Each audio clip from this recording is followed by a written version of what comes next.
Okay, I guess we should start.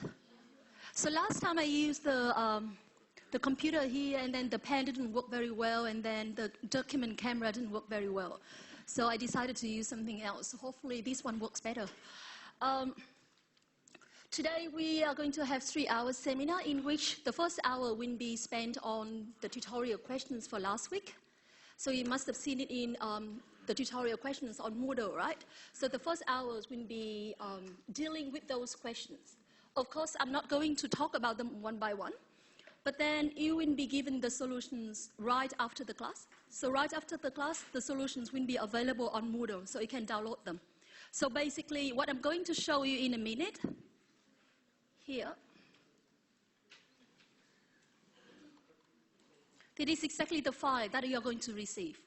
So basically, there is no, it's not necessary for you to make a copy as long as you understand how to do it, you understand the concept. That's the key point in class. Okay, so shall we, so as you can see here in the first lecture, you are required to go through 4 different chapters, right? And you can see from here, for your first 2 chapters, all of them are theory questions. So I'm going to give you 5 minutes. You can work in pair. So could you please discuss the first question, several questions here. I think it's 5 or 6 questions in chapter 1 and 2. And then after that, I'm going to ask for volunteer. So you can help me to deal with those questions. So I give you 5 minutes just to go through the question again, and then I will call you.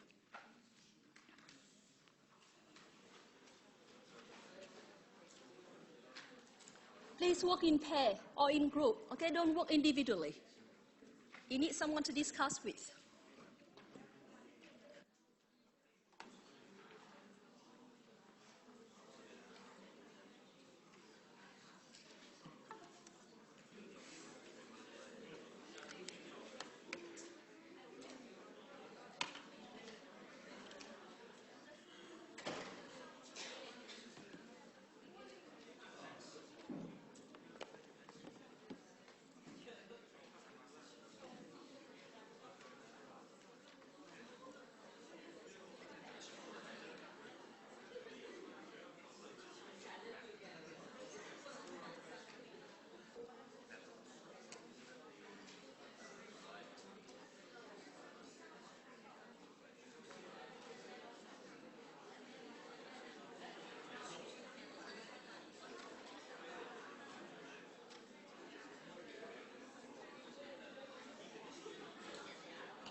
Okay.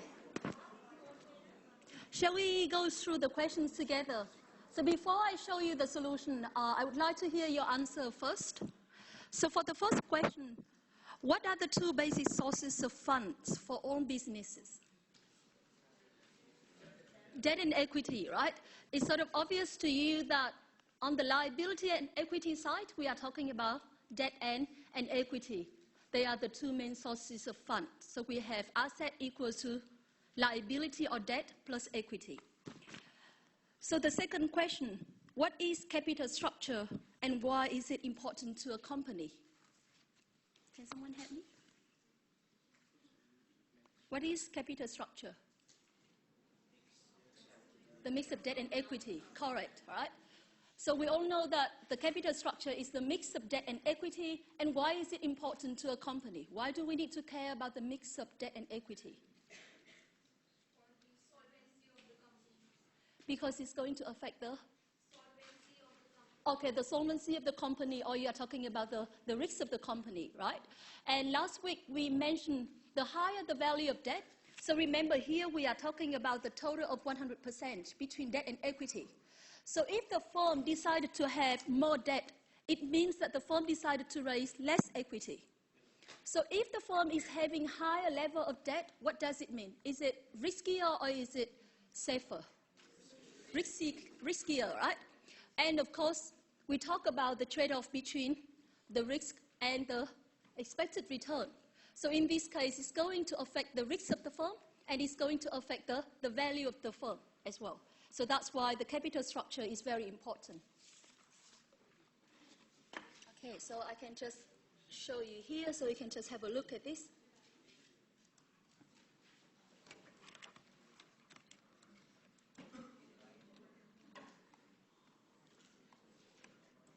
Okay, it is exactly what you've just said. So I believe that those questions are very easy for you.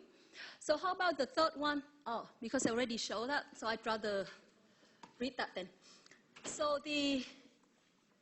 what are the three basic forms of business organization discussing this concept? So we are talking about the three main forms.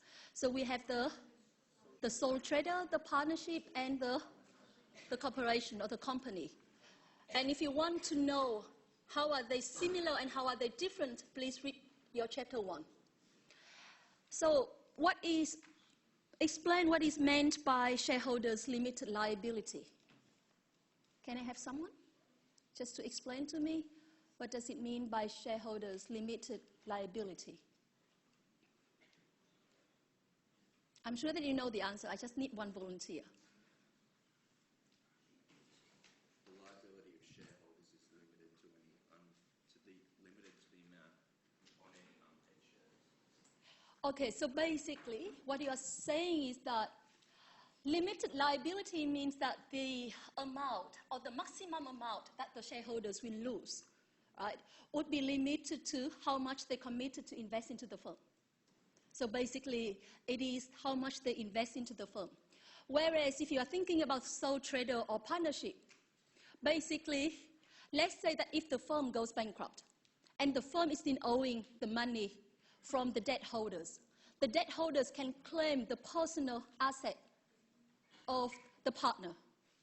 But with the shareholders, let's say that if you only spend $100 to buy the shares, and if the firm goes bankrupt, the firm is owing the money to the other creditors or debtors, you are only limited to that $100 share that you put in and nothing else, right? They can't chase you and say, hey, you have to sell the car and pay me back, right? It's not going to make any sense. So that's what we mean by limited liability.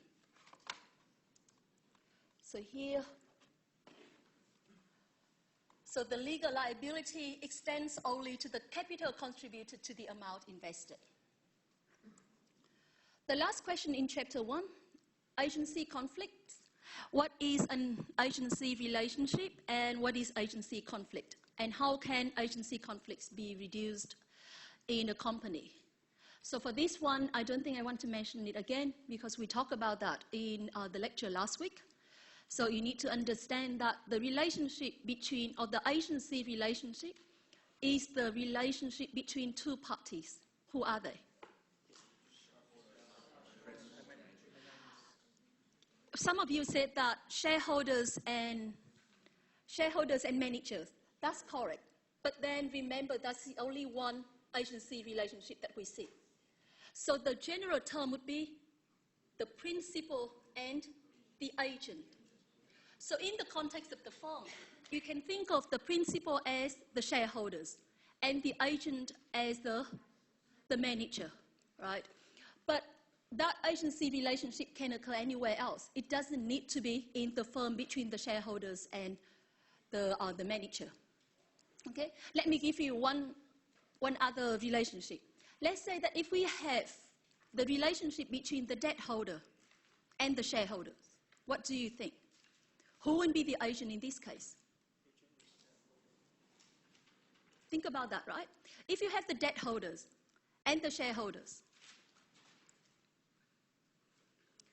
So actually in this case, the debt holders invest the money into the firm, right? But then they have no control on their amount of money. They have no voice in making any decision regarding how the money will be used. Does it make sense? Whereas at least the shareholders can make a decision in a way that if there is a board meeting, and at least they can have the voting.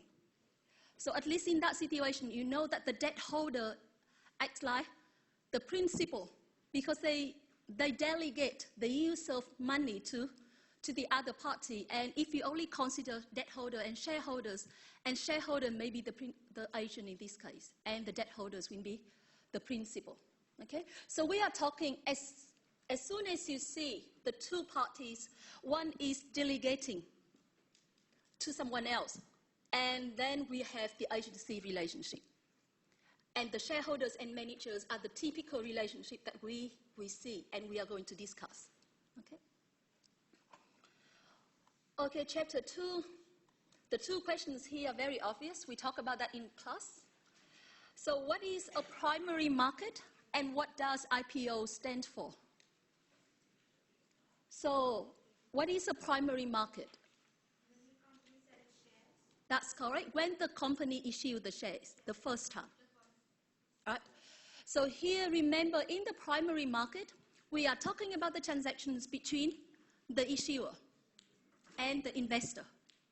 Okay? So between the issuer and the investor, it is a primary market.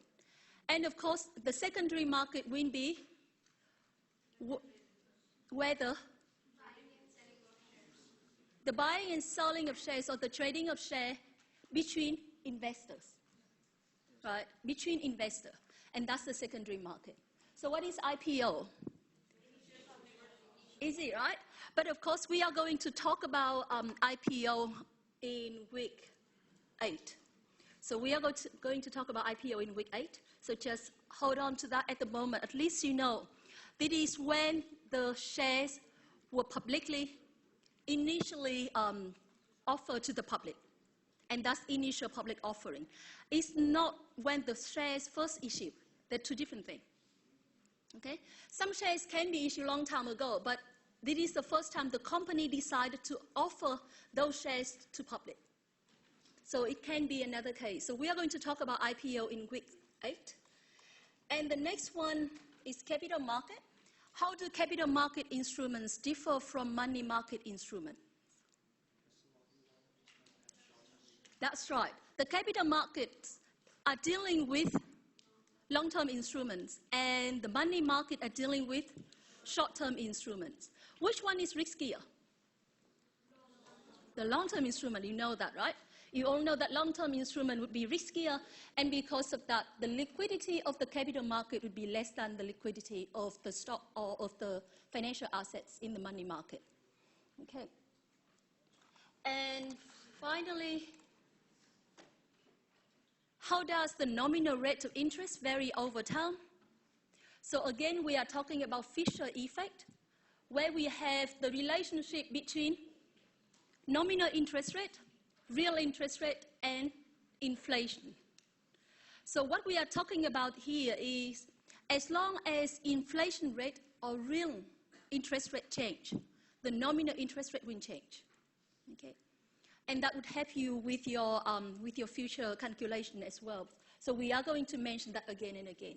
But at least remember that there is a relationship between nominal interest rate, real interest rate, and inflation rate. Okay? Okay, so now we are moving to those calculation questions. The first one, 5.7, Chapter 5. So multiple compounding periods, and you are given, let me put it in here. You are given the value of the investment of $100,000. So the value of the investment in this case, is it a present value, a future value, or is it something else? You make the investment today. That is a present value, right? So the question gives you the information of the present value of $100,000. And the investment is 5 years and paying 8.75%. So remember, by default or conventionally, the interest rate is quoted per annum. So you can see that they just said 8.75%, but by default it's 8.75% per year. So you see even in your test, in your exam, or in the question, they don't mention that again. And if they mention that, that's good, but if they don't mention that, it's 8.75% per annum. Okay? So here the interest rate is 8.75, and they ask you to calculate the future value in 4 different scenarios when the interest rate is compounded quarterly, monthly, daily, and continuous. Okay? So before we do any calculation, can you make a guess in terms of the number? Which one will give you the lowest number? How many of you believe that the first one will give you the lowest number compared A, B, C, and D? A? Okay, the second one? No, the third? No, the fourth? Okay, so you all agree that it would be the first one. And it is because if you compare all of the compounding frequency, the first one is the less frequent one, the least frequent one compared to all of the other ones, right? So the more frequently the interest rate is compounded, the higher the value that the investor will receive at the end. And that's why we know that in the last one it will be the highest value, the first one the lowest value. So I tried the first one just to show you how it works, and I'm sure that many of you got the answer, but let me show you how it worked for the first one, and then you can spend 1 minute for each part of the question, okay? Except part D. Part D I'm going to show you. Okay. I know that this question is easy, but I still want to form your habit of drawing a timeline. So make sure that it becomes your habit. For this question, it's easy, it's straightforward, but it can get a bit harder later on. So just do that. So in this case, I start with the first one, and then you are given the PV, right? And you are asked to calculate FV. And you have PV equal to 100,000 and is equal to 5 years. What else? Interest rate is 8.75% per annum. Okay? So we just write down whatever we got from the question. And then now, what you need to remember is we need to care about the compounding frequency. Make sure that you write it down so you remember. The compounding frequency is quarterly. So if it is compounded quarterly, you have to convert your maturity to the number of compounding periods. So here we have 5 years.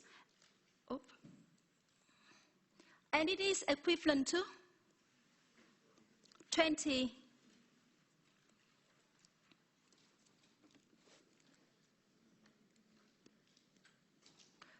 quarter, right? And your interest is 8.75% per annum, and it is equivalent to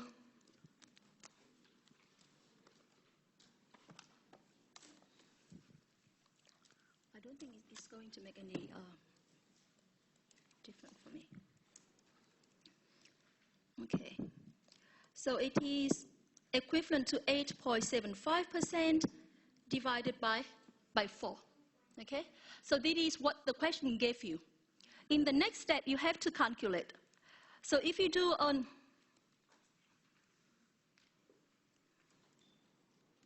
if you calculate based on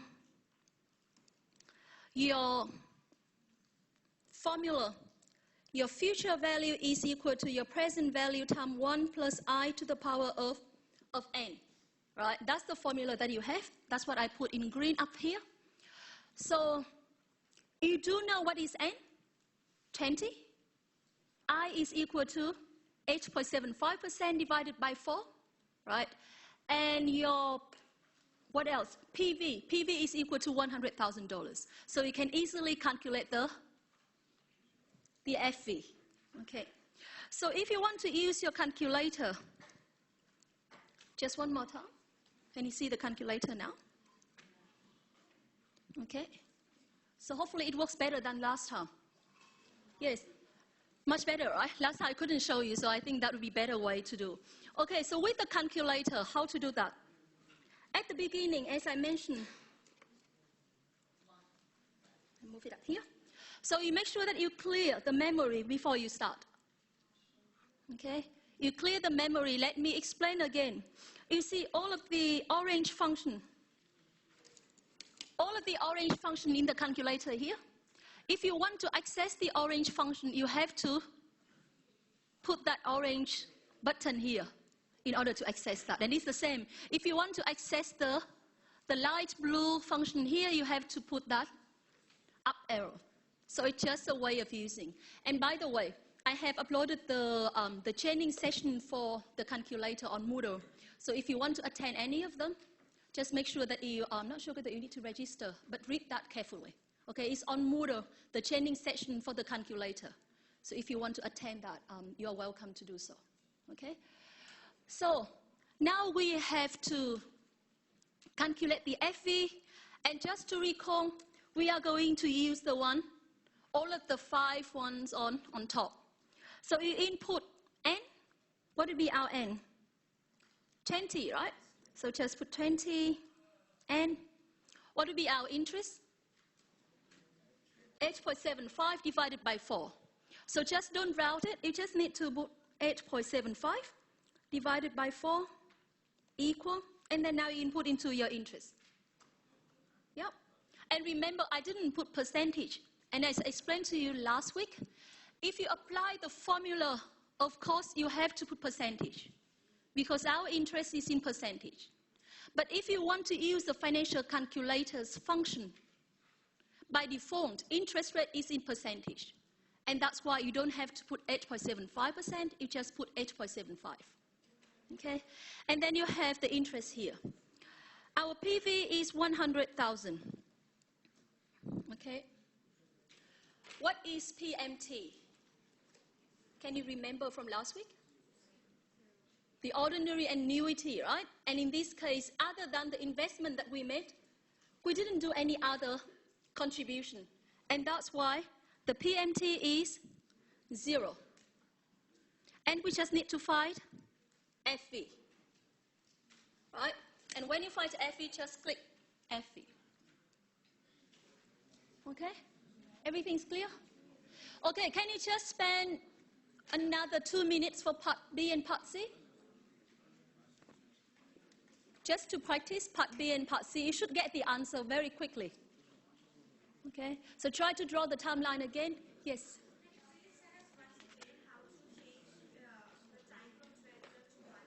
Okay, so I got a question. Remember last week, I said to you that you need to make sure that you put, it is 1 per year, not 12 per year, right? So in order to do that, we need to access the orange function underneath the PMT. It's up here. Right? That's the P over YR. Can you see that? It is underneath the PMT. And how to make that 1?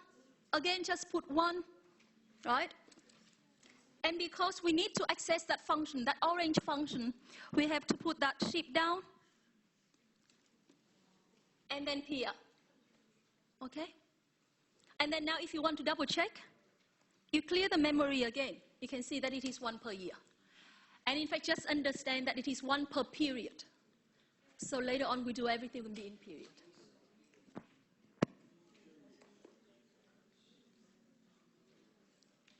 All good?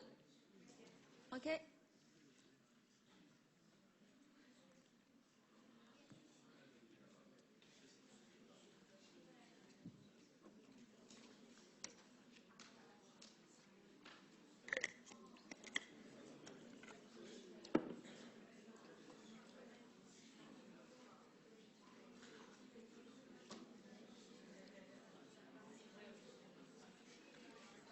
Okay, I hope you all got those answers. Shouldn't be a problem for you, right?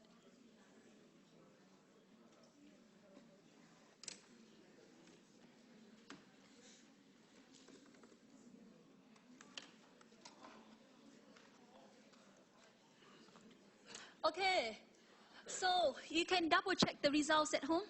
And as I said, it's going to be higher than part A, right? So the part B, 154,637.37. Part C, 154,874.91. Okay. Part D, what happens if we want to compound our interest continuously? Right. So what would be the formula? So for this one, we have to use the formula, and there is no function in the financial calculator that you can use, I believe. So this is the, it happens again, right? And that's why I don't like it. Okay. This is the formula for the future value of a continuously compounding interest. So PV times e to the power of I times n. Okay.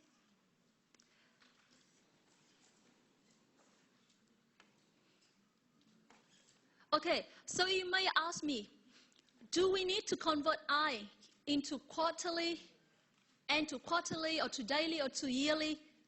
The answer is it doesn't matter. You get exactly the same thing. Let's think about that. In the power,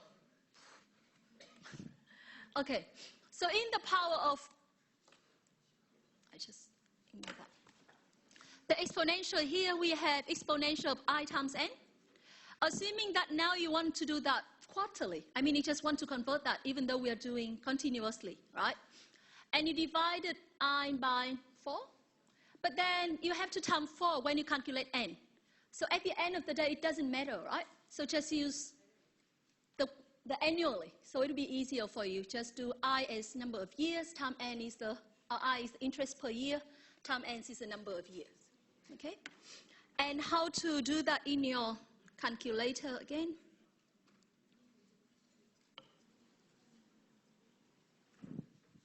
I show you the function, and then you can try. The exponential one, I can't see it from here, it's very hard.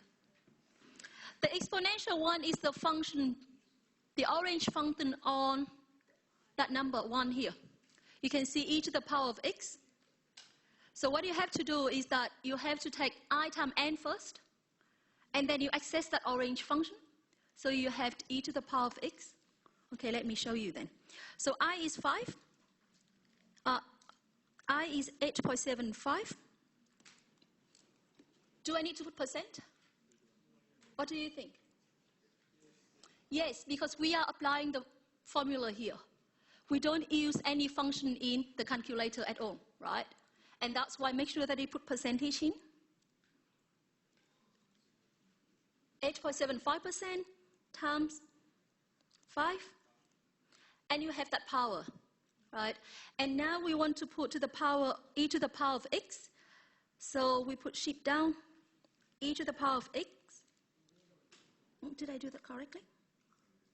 Maybe I just happened to click something else because of my hand. Do that again. You should be able to do that. It's harder for me to do that from here.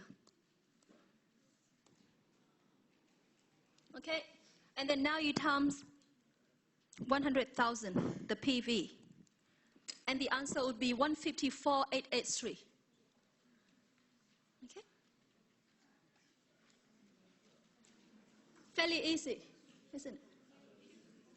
No? Again? Okay. Let me slow down because, let me try. If I do that here, can you see me or not? Can you see the mouse? Too small. Okay. Do that again. You need the power first. I times n, right? So just key I in, 0.0875. Or you can do 8.75%.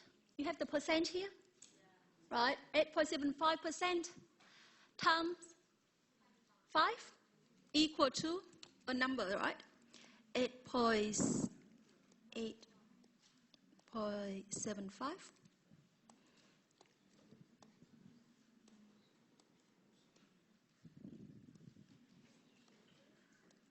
Have you all got up to this? You have to, right? And you need to access to the orange function on button 1, on the number 1. And of course, you have to put shift down here and 1, right? The orange button and 1. You should get this.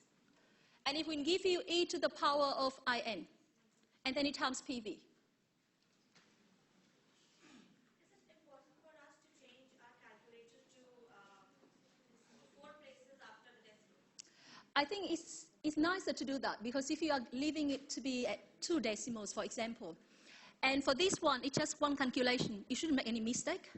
But later on, if you have like 2 or 4 or 5 different steps, and you want to record that rather than store that in here, so it would make less rounding error.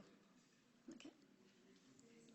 Of course, there is a store function here, but as I said, I'm not teaching you how to use the financial calculator.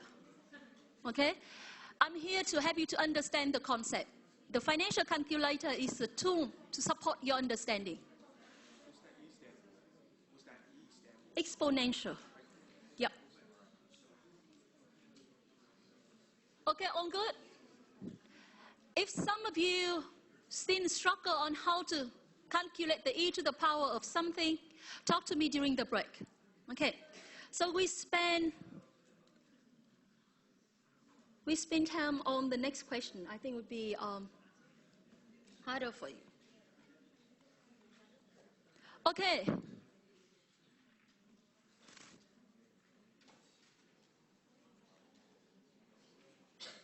Okay, can you just control the excitement for a moment?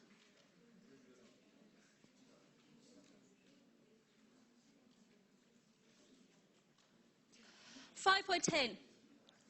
You are required to calculate the present value, and this one is easy, right? You do have the future value, the interest rate, the maturity. You can simply apply the formula here to get the answer.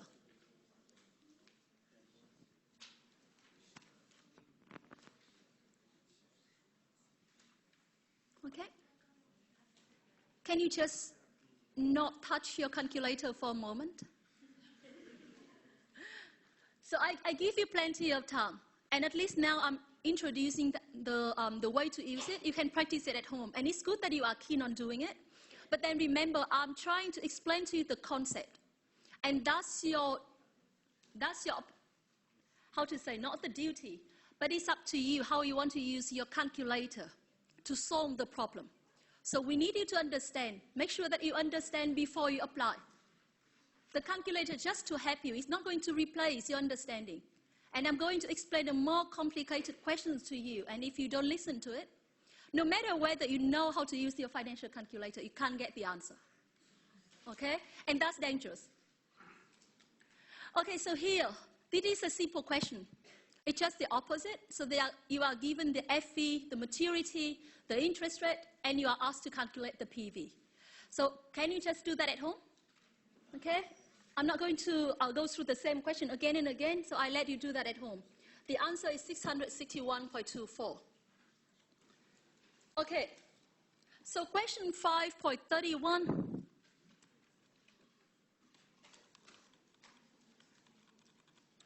You have $12,000 in cash. What they are saying is that for option 1, you can deposit your $12,000 today in an investment fund earning 8.2% semi-annually. So let's look at the question again. Make sure that you understand the term.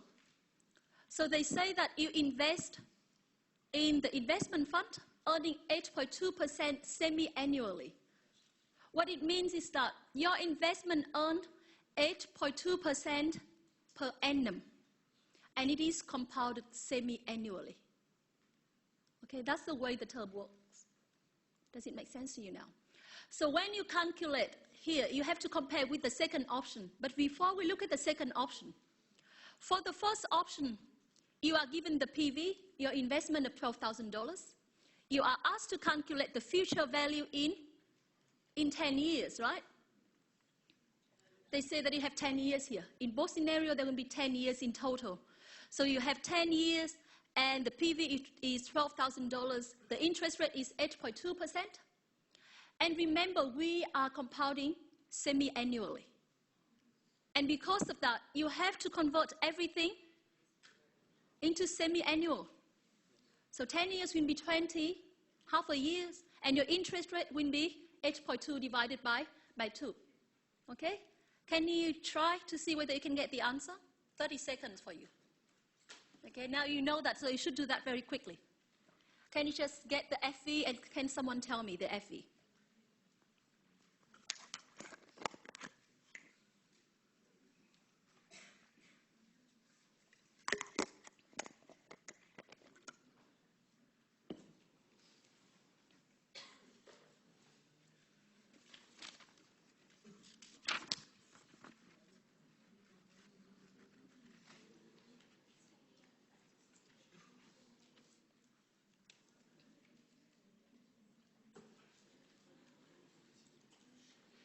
Have you got the answer? Can someone tell me what it is? Can I just get someone from the back? Okay, it's the front. 26 803 767. Is it the answer? Yep, that's correct. Right? So as long as you can analyze the question, you draw the timeline, the next step would be straightforward. Okay, this is option A. Remember, here they have two options. In the second option, you can wait, enjoy some of it, and then you invest the $11,000 in your business, in your brother's business in 2 years. So basically, if you are thinking about that timeline, you can wait, and you will start to invest at this point, right? And by this time, you only invest $11,000, right? And whichever alternative you choose, you will need to cash in at the end of 10 years.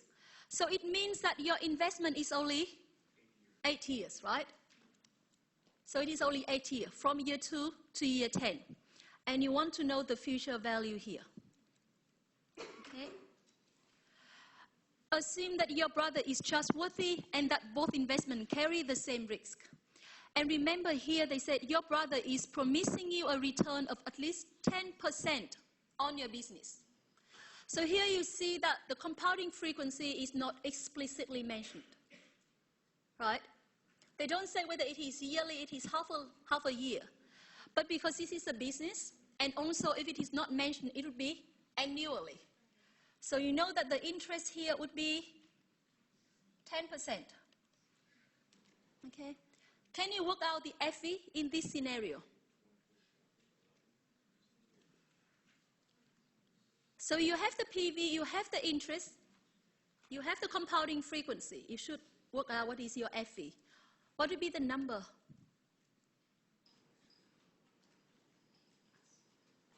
Can you tell me? Yes, the answer, the final answer of the FE. 2, 3, 5, 6, 5, 6, 7. Did you say? 5, 7, 9? 0.48. Have you all got the same answer? Okay, that's good. So let me see whether I got the same thing. Yep, you got exactly the same thing here, right? So if you draw the timeline, the question is not that hard anymore. So we have two options. In the first option, you earn 26,800. In the second option, you earn 23,579. So of course, you would go with the first option, right?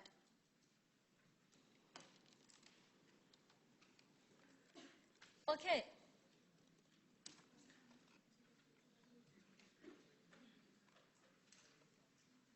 Chapter 6, present value with multiple cash flow. So the question is very simple. You are given 5 different cash flows in the future. And they ask you to calculate the present value, given the discount rate of 23%. On good? Can you observe any pattern from those cash flows? Are they annuity? Are they annuity? Remember the definition of annuity? You have to have exactly the same cash flow, and they are equally spaced. So here, of course, they are equally spaced. It's every year, right? But are they the same? No, it's obvious that they're different. Can you say again? There are outflows and inflows. That's correct. They're outflow and inflow. They are not the same. They are different cash flow, and you can see that even the sign are different. Outflow and inflow combined together. So it's not an annuity. So how to calculate the present value? Manually, right? That's the only way that you can do. You calculate the present value of each of the cash flow, and you sum them up. There is no shortcut. Does it make sense? So we can only have shortcut if our cash flow follow any pattern. Here our cash flow doesn't follow any pattern at all. It means that you have to do that manually. So by saying manually, it means that you have to do that one by one using the formula. Okay? So you have to calculate the present value of the first cash flow, sum with the present value of the second cash flow, and keep doing that to the end. And it is exactly what the answer tells you. Okay? So you discount the first one for how many years? 1 year only, and that's why you see that here it is 1 plus the discount rate of 23% to the power of 1. Okay? And you keep doing the same until the last one, and you get the number. And of course, I know that you don't want to do that. By the look at that, you don't want to go through this. But if it is the only option, you have to. But luckily, we have the calculator here. I can show you a shortcut, but it is how the calculator program. Okay? It is what the calculator understands from your input. So let me show you how to do that.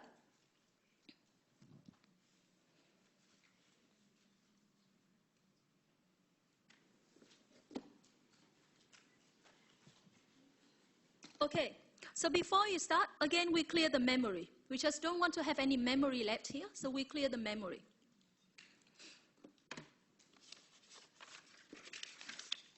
Okay, so what you have to do, you have to calculate the present value of those cash flow. And here you see that we have different cash flow. We have inflow and outflow. And next week, I'm going to talk to you one concept, which is called net present value. Okay? So net present value is nothing different from the present value. The only difference is that here we have inflow and outflow. You can just simply calculate the present value of the inflow and the present value of the outflow, and the difference will tell you the net present value. Okay? So if you input your cash flow into the calculator, following the standard that the inflow will be positive the outflow will be negative. Basically, the net present value is the same as the present value, right? Because the inflow is positive number. The outflow is a negative number, okay? So how to do that here? In order to do this question using the financial calculator, let's say that after you plug all of the numbers in up to this stage, in your exam you should do up to this stage here, okay?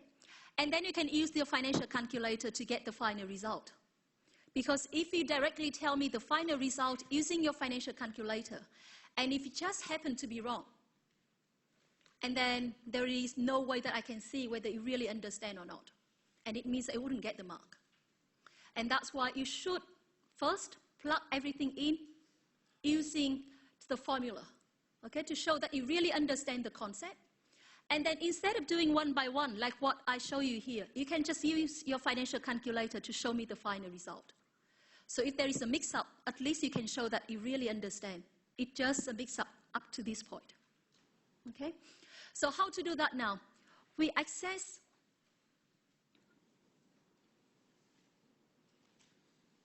okay. We need to use that CFJ up here. Okay? That's the function that we are using when we want to calculate the present value or the net present value of different cash flows. Okay? So here, remember CFJ is the function where J starts from 0. It means that if you have any cash flow at time 0, you will have to input in. Okay? So for our question, do we have any cash flow from time 0? No, right? Because there is no cash flow at time 0, we need to input 0 to show that there is nothing at time 0. Okay? So you press 0 first. Yep. And then you input cash flow. So by the time you press CFJ, you can see that they will have CF0 appear. Can you see that? If it is not CF0, it means that you haven't cleared the memory. All good? And now you keep doing the same for the next 5 cash flow. 113, 3676. And it is a negative number. So you have that negative up here. You will get used to it by the end of the unit, right? Negative up here. All good? And then you press CFJ again, and you can see that it will appear CF1. It means that you have already input CF1 in it. And now keep doing the same to the last one. Okay? So 97.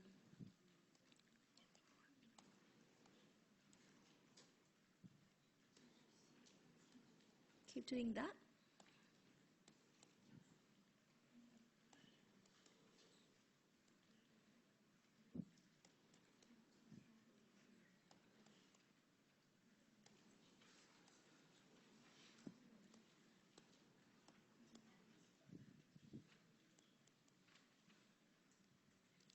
Have you all done? All done? So what do I need to input in? Other than the cash flows? The discount rate, right? And again, the discount rate should be input into the YR on top here. Okay? And because we use that function, we just need to put 23 rather than 23%. All good? So we have already input all of the inputs given in the question. Now we just need to find the present value, right? And as I said, the CFJ function goes with the NPV function, not the PV one that you've seen. So you have to find NPV. Where's that NPV? It is the orange function here in the PRC. So you know how to do that, right? What do I need to do? Shift down and then press that to get the answer. That's correct. Yep. All good?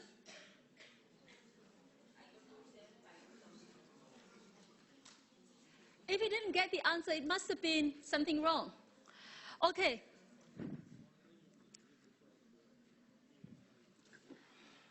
How to check to see whether you input something wrong and how to change it. I let you do that. I think I told you last week. But if you don't remember, can you please go back to Moodle? There is a, under your study help, I upload the workshop slides. And I think that's the last 4 or 5 pages of that workshop slides. They actually tell you how to come back and check to see whether you have already input the CFJ correctly or not. And if you want to change any number, how you can do that. Okay? So I don't have time to show you. So just go back and look at the slides. It's very detailed. And if you don't understand, get back to me. Okay? So here, if you follow my process and you input the number correctly, you should get that answer.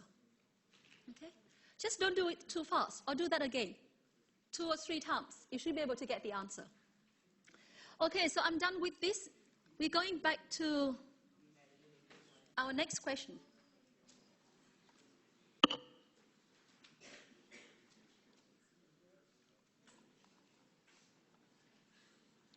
Okay, the next question. You are required to calculate the annuity payment. Okay? So if you draw the timeline, what they are saying is that the investor wants to make the investment every year, at the end of the year. The same investment every year, at the end of the year, and he wants to get $5,000 at the end of year 3. Okay, so that's the target. So your FV would be $5,000. And the only investment that they are making would be at the end of the year. And they are the same investment every year. So you are given the discount rate, you are given the FV. And they ask you to calculate the PMT. So before thinking about how we solve the problem using the financial calculator, you look at the cash flow here. What is your PMT? What is the term for PMT? Are they the same every year or every period? PMT? I use the same word here. It means that they are the same, right? If you are still unsure about that,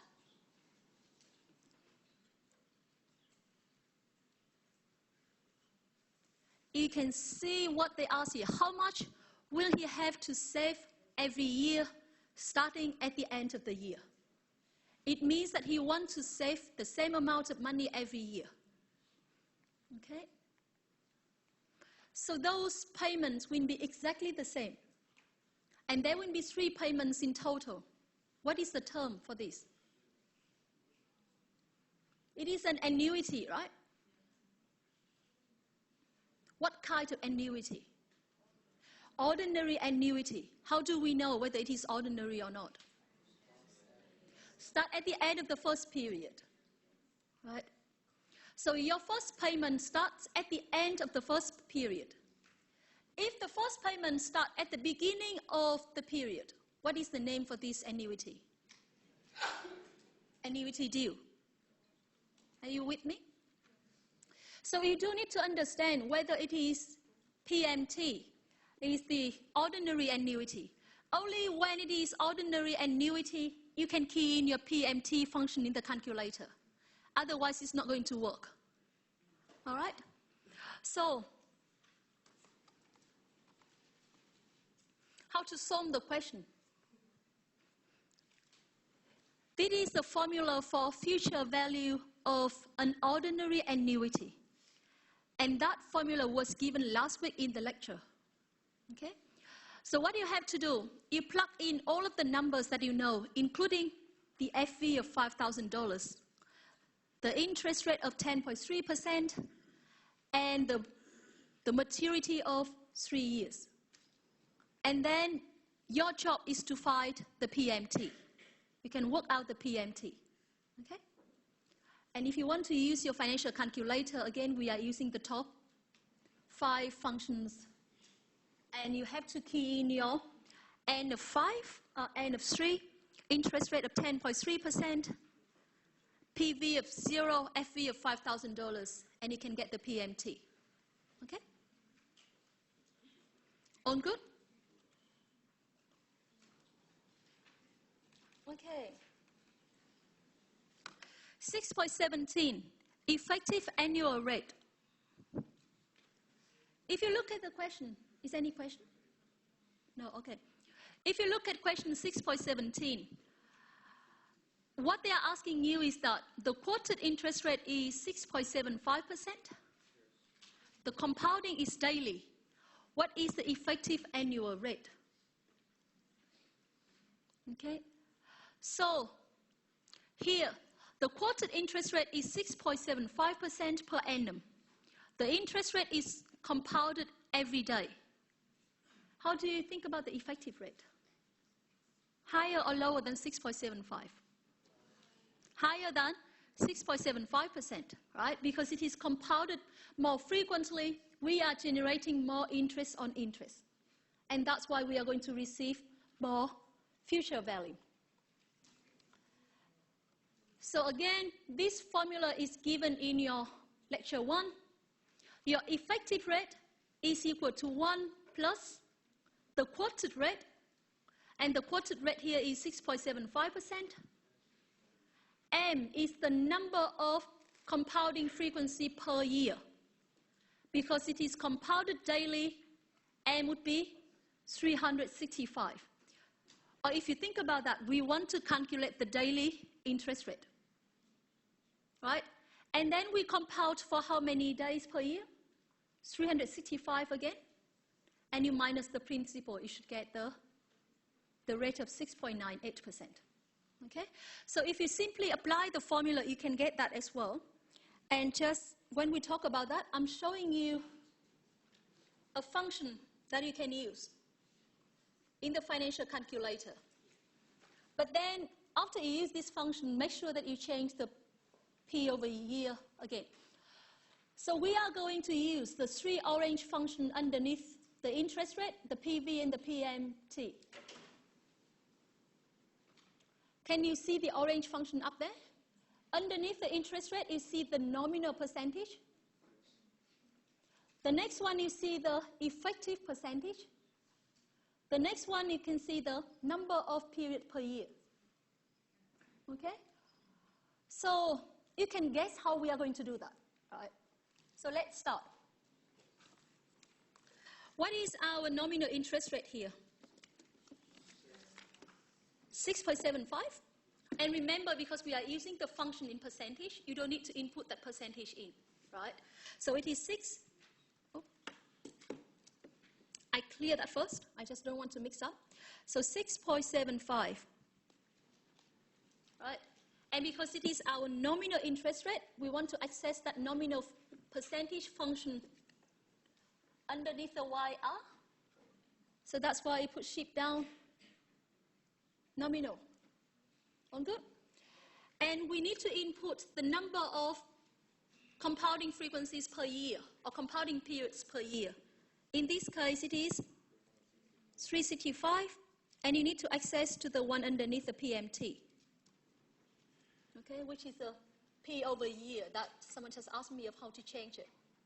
And now you can just calculate the effective rate, which is, you have to access to that orange function again. Can you see the answer? 6.98. You have to put shift down, right? Because you want to access to the orange function. So you put shift down and effective, right? Shift down PV. And you should be able to get 6.98. Have you all got it? Okay, so remember, after you do that, make sure that you convert it back to 1 per year for your next calculation. Okay? So I always want to leave our period to 1 per year. I just don't want to leave it to 365 per year. It's going to affect your next calculation.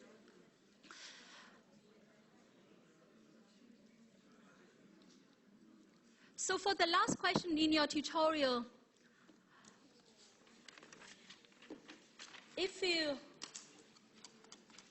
I leave it for you to go home and try to do it. in terms of the theory, it's nothing different at all. It's still a present value and future value of annuity, right? So you just need to go home and practice, and you do have the solutions at home. So just see whether you can understand the solution, and if you close the solution, whether you can solve the question yourself. And if you don't understand, see me during my consultation.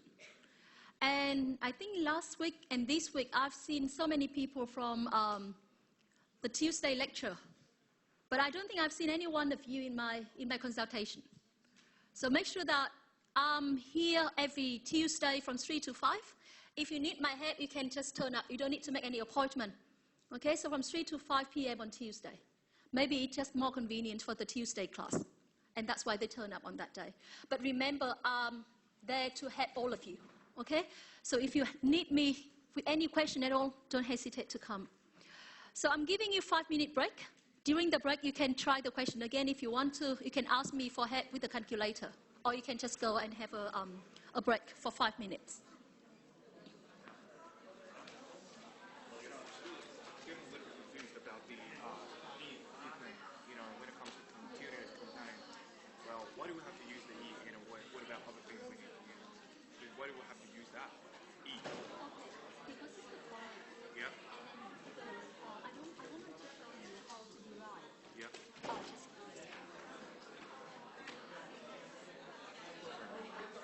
okay, so I don't want to show you how to derive the formula because it's not because how to derive that continuous formula. But then, in fact, it is the way to get to the limit. You learn the mathematics from the high school, and then you limit. And then when you calculate the limit for x, so basically.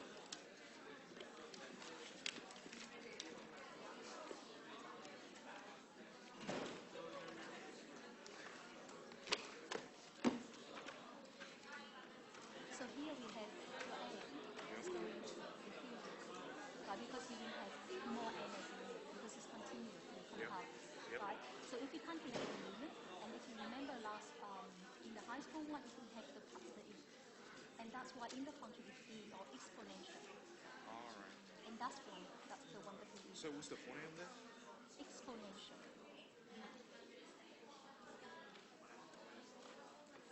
I'm Explanation. sure that you learned that before, right? Yeah. I think it's equal to 2.731 something. I got that. Actually, yes. Oh, All right, thanks. yep. Thanks. And then you should see that. All right, thanks. Why is brother fund brother is option 8 years? This is in 2 years. In 2 years means the first your investment will start in 2 years. So you are standing today, right? You are standing at time zero. But what they are saying is you don't make the investment tonight. You wait. So it Enjoy means summer. you should wait 2 years. Yes, that's what exactly what they said in the question. You wait and you invest in 2 years. It means that you only invest at this time. They say invest in 2 years means your first investment is made in 2 years. So you have the reward after 2 years. And then, because you invest in 2 years, but your total investment horizon is 10. So you didn't do anything for the first 2 years.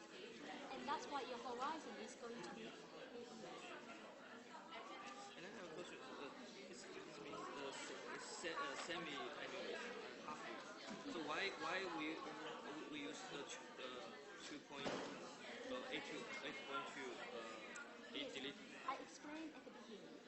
I said that conventionally, that's the way we use the term in Thailand. So the 8.2% is always put to the year. Okay? So if you go to the bank and they say 4% is 4%, 2% is 2% to the year. And that's what semi-annually is earning semi-annually. So it is earning every half a year. Yeah. Yeah. And that's why you have earning every half a year. And the interest rate per year is 8.2%. And that's the way we use it. So just remember, conventionally it's per annum. And that's semi-annually just to tell you the compounding figure. Okay. Thank you.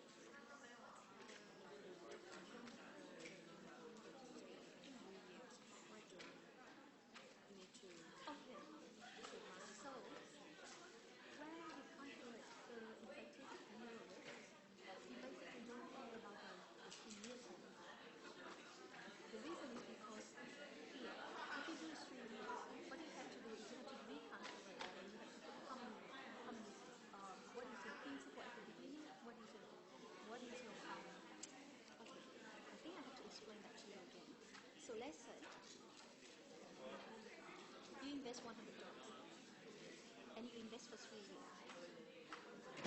And they don't ask you how much you receive at the end of the 3 years. They don't ask you that. What they are asking you is, you invest $100. The quota rate is I equal to this. And your interest rate, that one, is compounded daily. And they only ask you what would be the effective rate, effective annual rate per annum. So now, that 3 years is not important anymore. If you invest today, and they just want to see what would be the effective rate per annum, you just need to care about what will happen within 1 year. Because what will happen every year will be the same, so that's why we don't care about that 3 years. Rate.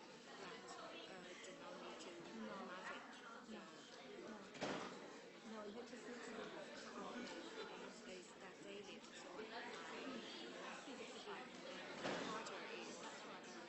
otherwise, if you times 3, it means that 1 year would have 1,995 days, right? And that's why we just do that.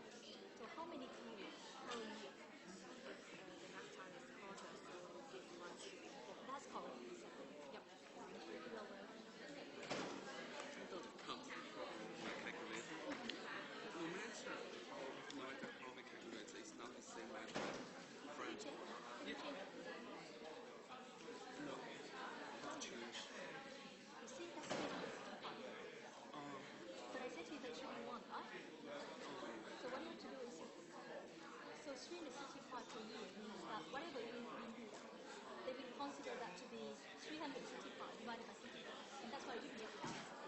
So what you have to do, you have to change that to 1. So you want to access that orange function and make it 1. And that's why we make it 1. And because you want to access that, and this. And the way you check is, you clear the memory. And you see that? It means that it's correct. Thank you. Wonder for the last question. Bring it to you. And there's no way that we can use it. We have to add it. That's okay, even use the formula. We use the formula for growing and use. But even if you use the formula, you still need to insert that into the formula, so there's no problem. But then the easiest way would be just calculate 1 by 1 and then use the CNJ function. Use the rate. Just get Should have discounted. just get a cash flow every year and then just input it to the CNJ. And then just simply see. And for the fund itself, we won't have any fundraising. We will. Okay. We will provide it. I'm going to upload this fundraiser within next year. And you can exactly what it is for the next year. The formula is going to find it and then finalized by the teacher. So I will upload that as well. So you do have the formula. So there's some formula we need to remember. Yes. And not more. So as, for example, I mentioned to you the ordinary annuity formula. And then not the annuity formula. But then they come from each other. The same thing. Alright, thank you. Why should we divide Yes, because each particular formula is what's a per year. That semi-annual comes with earnings. So earnings semi-annual if we look at the first the interest rate, it must be per year. That's right. so that's why we divide by 2.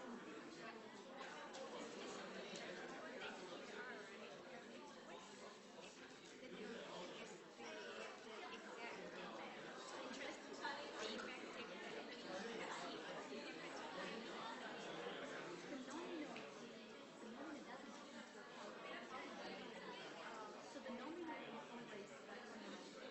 But then because the more frequency higher the interest rate, that means you want to know the effective rate.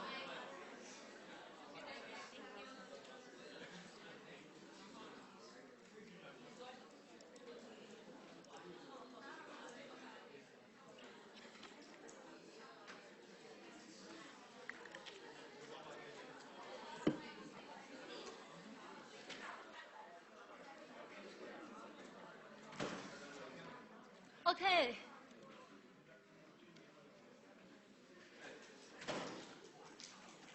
start the lecture now?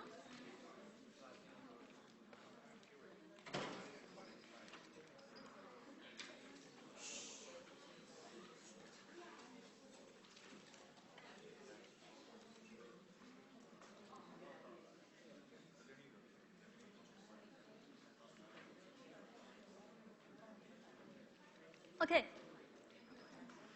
So if you really understand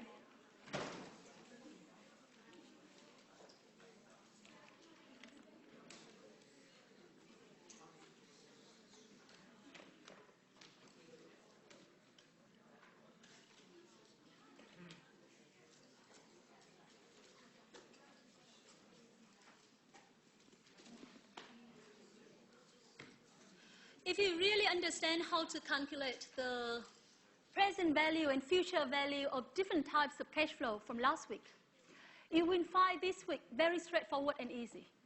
Right? But if you are still struggling of how to understand or of understanding the present value and future value of different types of cash flow, this is a week for you to catch up. Because if you don't understand that, it's going to go a bit harder later on. So today I'm going to explain to you how to value the bonds and the shares. Okay? And if you are thinking about that, we talk about three important decisions that the financial manager should make. And we talk about the investment decision, right? We talk about the financing decision, and we talked about the payout decision. So for this topic, why do we need to calculate bonds and shares value? The obvious one would be you want to know whether the bonds and the shares are good investment to make or not. So let's say that if you price the share and it is $100 per share. So in your mind, the share should worth $100. You go to the stock market, the share is traded at $50. What do you think about that? If you believe that the share should be $100, but it is being traded at $50, are you going to buy or sell the share? You will buy the share, right? Because if your calculation, if your intuition is correct, the share price should go up to $100. And in that case, you are going to make money. So at the beginning, in order to make a decision of whether it is going to be a good investment to make or not, you need to know what would be the theoretical or what would be the intrinsic value of the bonds and the shares. So without knowing the true value, you can't tell whether you should buy or sell any single financial asset. Okay? So that's why it is very important for you to know how to price the shares and the bonds. The second reason, it is not only linked to the investment decision, it is also linked to your financing decision. If you are thinking from your point of view, you are the shareholders or you are the manager of the firm, and you want to see whether you are going to issue the bonds or you are going to issue the shares to get the funds from the investor, you need to know exactly what would be the required rate of return for that bonds and that shares, right? So only when you know how to value the shares and the bonds, you can work out what would be the implied cost of fund. And that's why this topic is related to many topics in the future. Okay? So for these topics, we are going to look at chapters 8 and 9 in your textbook. And the outline of the lecture is very straightforward.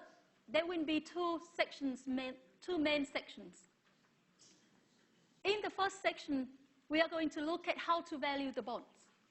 And in the second section, we are going to look at how to value the shares. As simple as that, right? Bonds and shares. Okay. So before looking at bonds and shares, just think about the way that you value any asset. So we do have the definition here. They say that the value of any financial asset is the present value of all of the future cash flow it can generate. Okay? So let me give you an example to make you understand it better. Let's say that if you want to buy a house, okay? You want to buy a house. And of course, you can say to me that you're going to look at the house around, just to have an estimate of how much the house you have would be, right? Assuming that it is a newly developed place, and you can't find a similar house to compare the price. You can't find a similar house. No house like that ever been traded in the market. How can you value that house? It depends on how much you think you are going to benefit from having the house.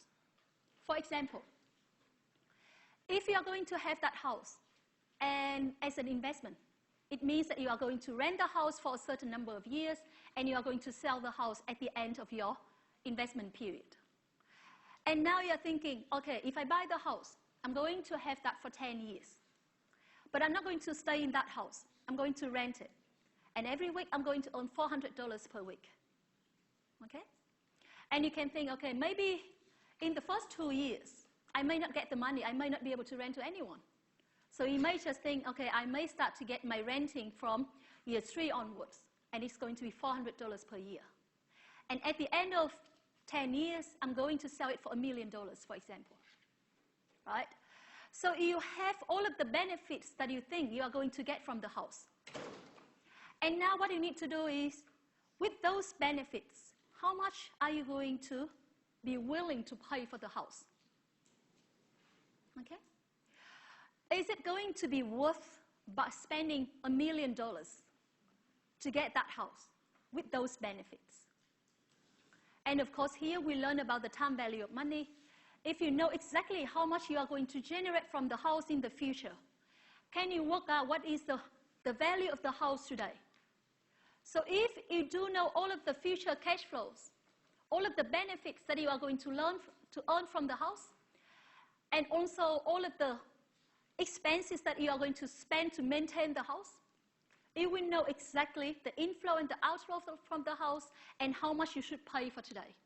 And if you do all of the calculation, it becomes $1 million. You would be willing to pay $1 million or less. Of course, the lower, the better.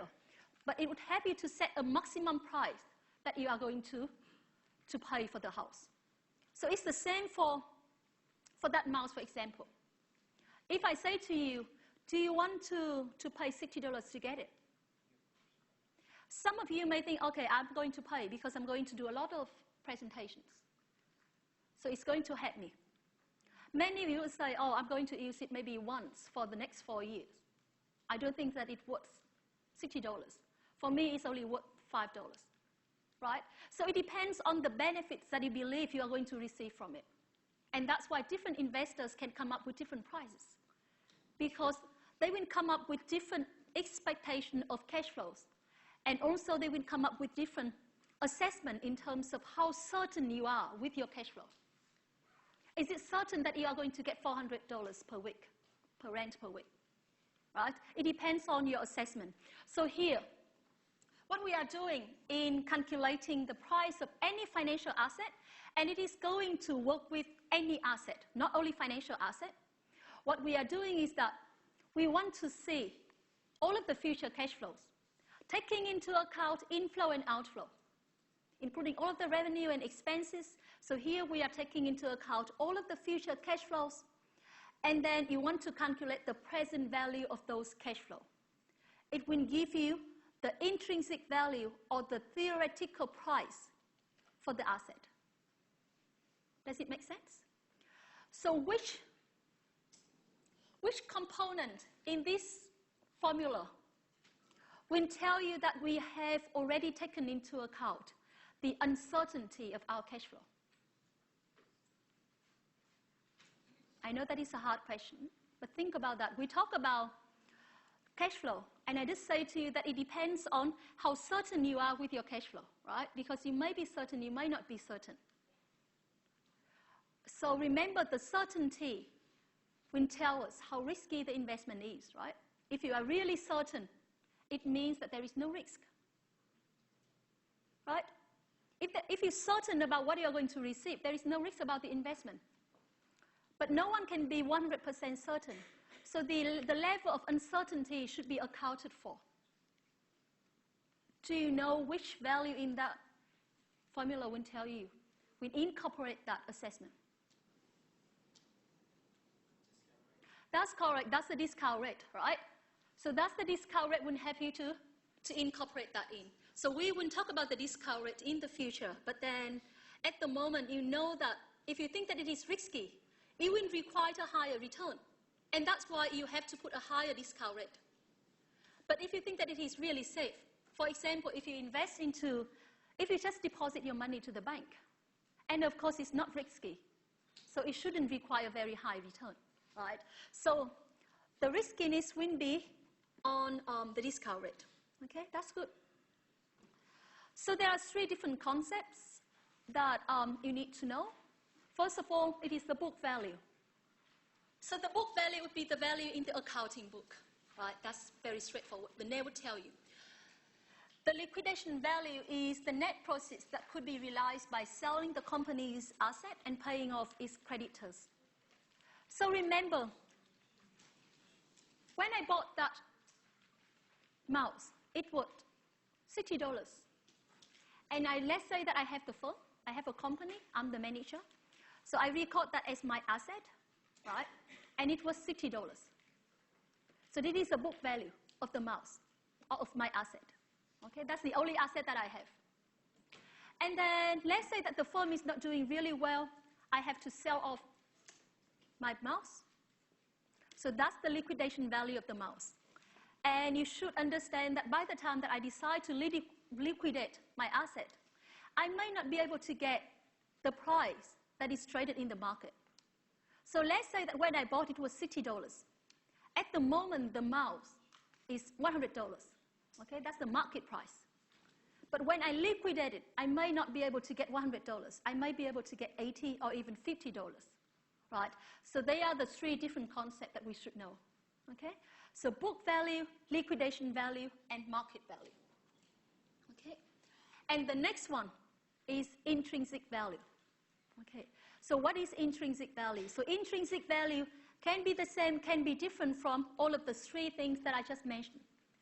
So intrinsic value is the true value or the theoretically calculated value, okay? And I said again, the way we calculate the price of any financial asset theoretically, we need to know the present value of all of the future cash flow. That's the intrinsic value, or that's the theoretical value, okay? So the market value may reflect the true value of the asset, but it may not reflect the true value of the asset, right? If it reflects the true value of the asset, it's good. But if it doesn't reflect the true value of the mouse, for example, in this case, it is a chance for you to make the investment, to decide to do whether you are going to sell or you are going to buy, right? And again, there will be steps to calculate the intrinsic value. We need to calculate the present value of all of the future cash flow. So before we do any calculation, we need to know our future cash flows, right? That's the first step. We need to know our future cash flows. How many cash flows are we going to receive in the future at what time?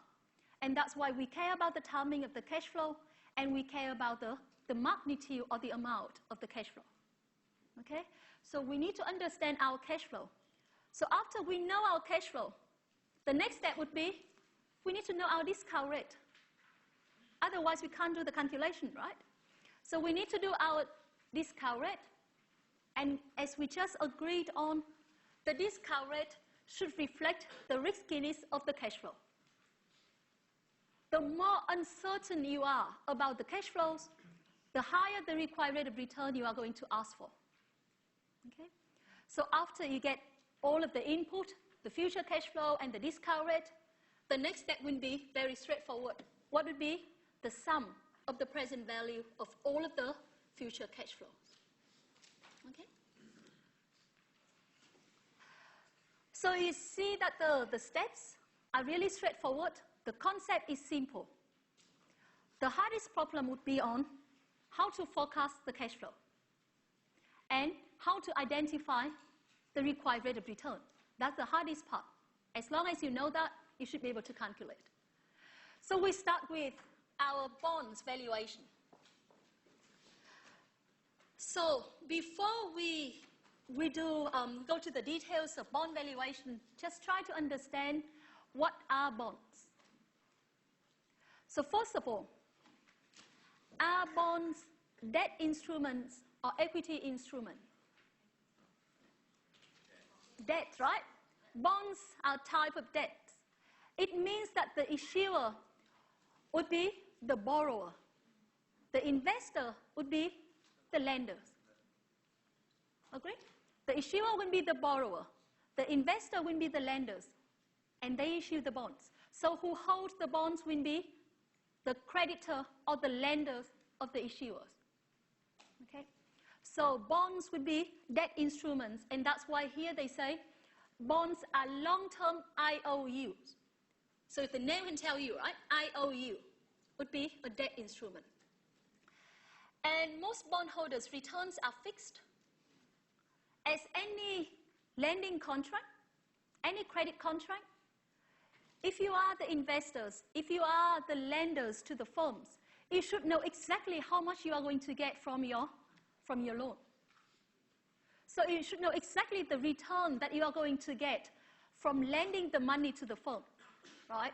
And that's why the returns are fixed. If you are thinking about the shareholders' point of view, if you are the investors and you bought the shares, do you know exactly how much dividends you are going to receive? No. With the bonds, you know exactly what would be the percentage of interest rate that you are going to receive. They are the different, right? So with the bonds, we know exactly the promised return, okay? So here there are two types of bonds. The first one is coupon bonds. The second type of bond is a zero coupon bond. Okay, so let's start with the coupon bonds.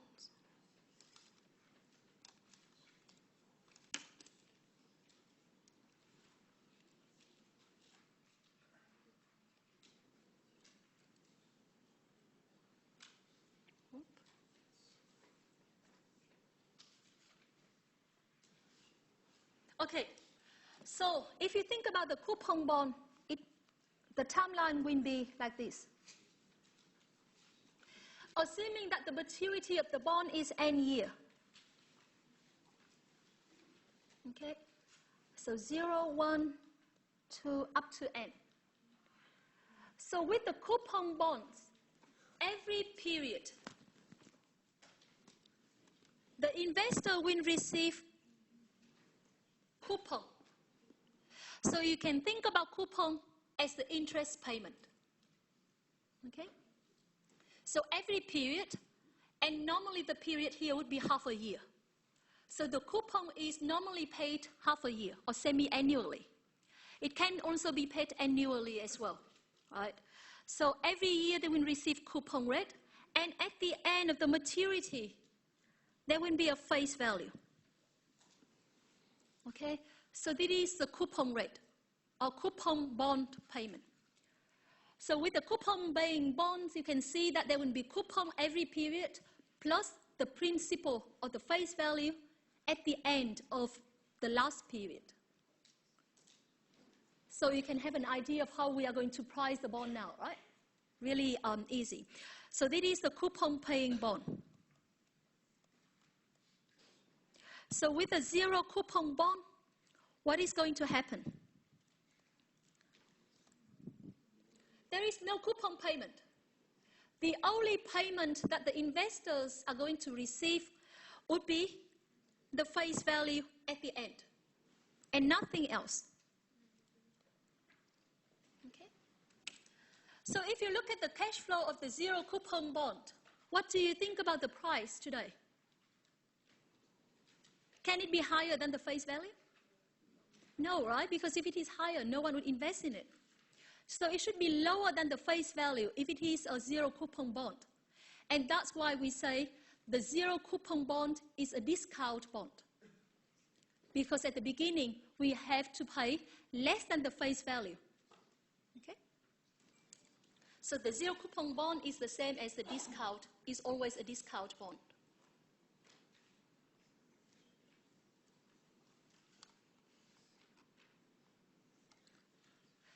So here are some terminologies related to the bonds. Price. The price would be the present value of all of the future cash flows. So here the future cash flows would include the coupon payment and the face value, right? The coupon payment C would be calculated based on the coupon rate and the face value. So in this case, if the face value is $1,000, the coupon rate is 8%, the 80 will be the coupon that they receive every period. Okay? The face value is, if it is given, you know the face value. If it is not given, it's $1,000. Okay? So it just, most of the bonds will have $1,000 as the face value. And that's why by default, if the face value is not given, it is $1,000. So you can think about the face value as the principal of the loan that the investor lent to the issuer. The coupon rate is given.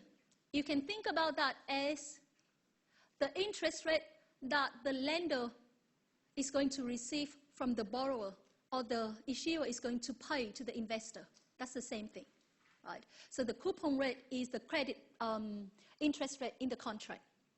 The maturity is, of course, is the maturity, and here is the maturity of the bond, and the required rate of return on the bonds is the discount rate. Okay. So how to calculate the price of a coupon-paying bonds? So if you think about the cash flow that I've been drawing to you, so we have 0 here, we have n here, 1, 2, up to n. And then you have C every period. Just bear with me. I don't have to change the slides, okay? So we receive C every period, and we receive FV, or the face value, at the end of the last period. So if I ask you to calculate the present value of all of the cash flows, you can see that all of our C here would be, what does it look like? Annuity, right? And it is an ordinary annuity.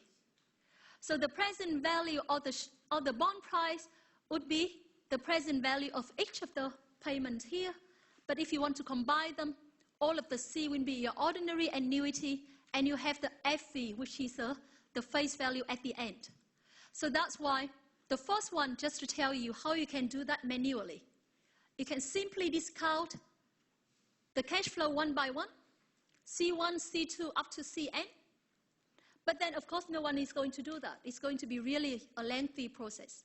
So what you are going to do, you combine all of the C. You would have the present value of an ordinary annuity. And that's why you have that formula here, right? And the last one, Fn divided by 1 plus I to the power of n, will tell you the present value of the face value. So when you sum the two, you should be able to get the price of the coupon-paying bond. Yeah? Is it straightforward here? So can you guess what is the price of the zero coupon bond? Just the second component, right?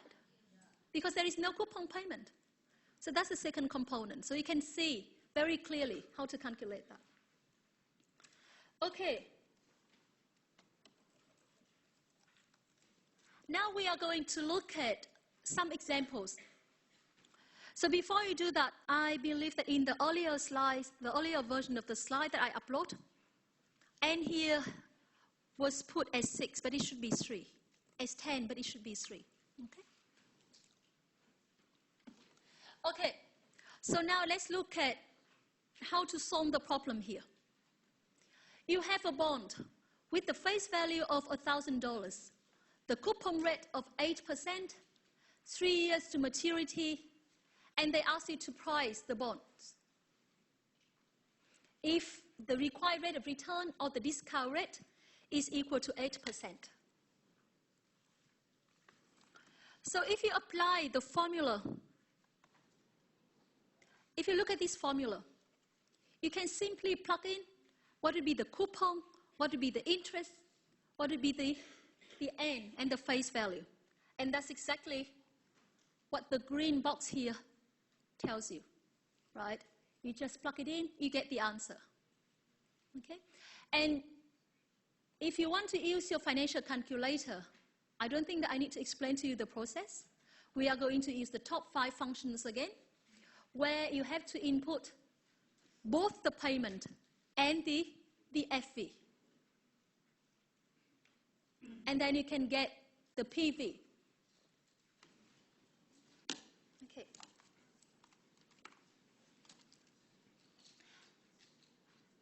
Okay, let me ask you one question.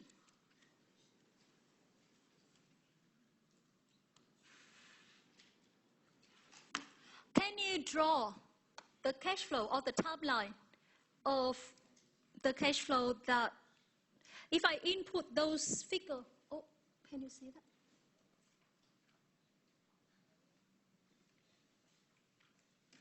If I input those figures into the calculators, okay?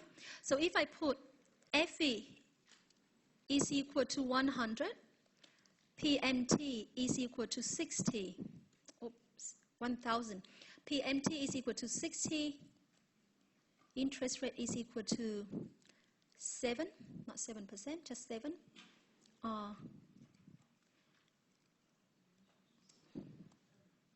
N is equal to 5.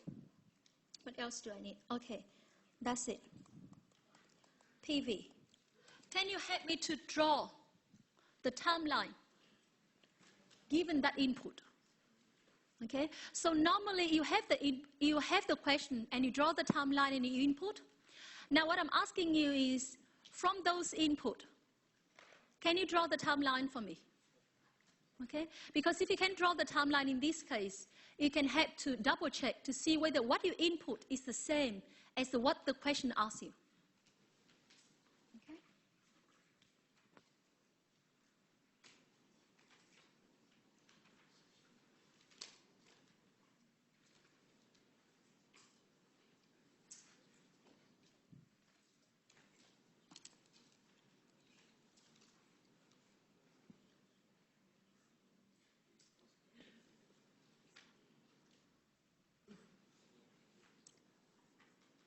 Have you finished?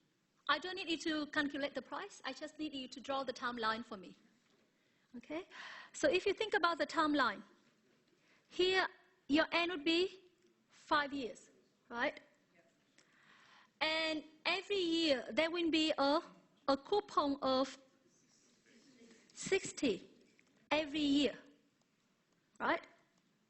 And then because so we're done with this, we're done with the PMT, we've done with the N. Where is our FV? FV will be at the end of year 5, right? So that's what you can do. So many people, when they do the bond calculation, many of the students that I've been checking, they forgot the $1,000. Many of you. So like, people get really excited with that question because it's quite straightforward. But then when it comes to the calculation, that $1,000 is the thing that people normally miss out of the calculation. So make sure that you understand that we receive the coupon every period. And we also receive the face value of the principal at the end.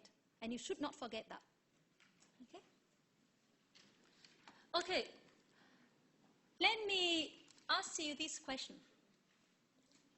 If you haven't done any calculation, you look at this question that I gave you up here. Your required rate of return is 7%, okay? And the payment is 60. The bond is $1,000 face value. What is the price that you are willing to pay for this bond? Smaller than $1,000, $1,000 or higher. If you think that you are happy to pay $1,000 for this bond, can you raise your hand? More than $1,000? If you say yes, can you raise your hand? So remember, the bond promised to pay you 60 coupon per year. What is the equivalent coupon rate? 6%. So the bond is offering you 6% per annum. What is the required rate of return that you ask for? 7%. You actually ask for 7%, but they pay you 6%. If the price is $1,000, would you be happy with this?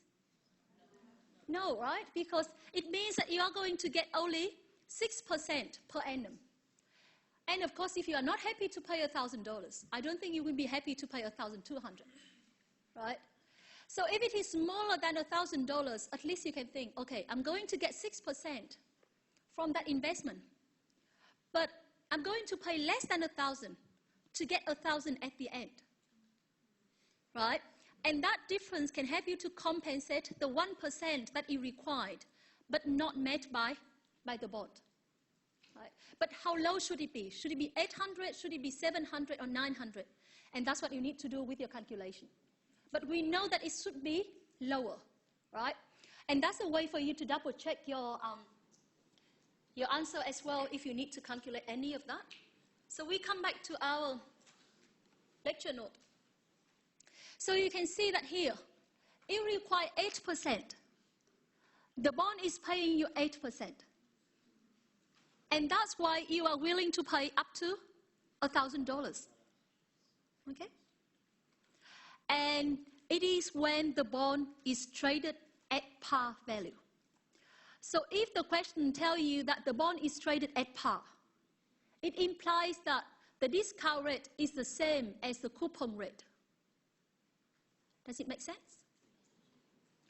So if you look at the second example here, it's the example that I just mentioned to you. When the bond is paying you 8%, but you as the investor required 9%, more than what the bond is offering. So if you require more than what the bond is offering, you would be willing to pay less than the face value. And it is when the bond is traded at a discount. Is it clear? So how low would it be? In this question, the price should be 974.68. And the third scenario is when we are trading the bond at a premium. So you actually only required for 7%, but the bond is offering you 8%.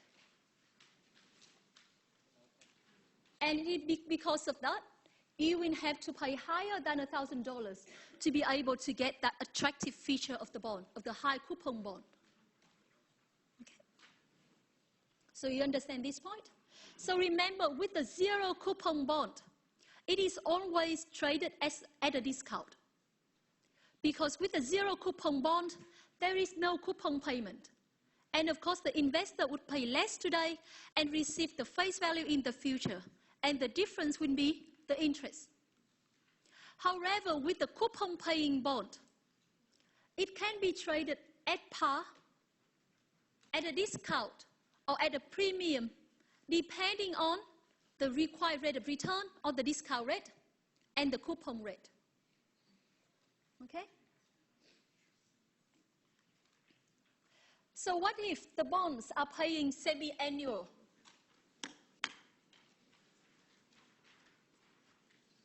You can see this is the formula of semi-annual coupon-paying bonds, but I don't think you need to remember this formula. The reason is because I told you from week 1, if it is semi-annual, you calculate the coupon semi-annually, and that's exactly what they say here, right? C divided by 2. You have to calculate the coupon every half a year, and your discount rate should be converted to half a year rate. And that's exactly what they did here, right? And the maturity should be converted into the number of half a years as well. And that's why they have 2 times n, okay?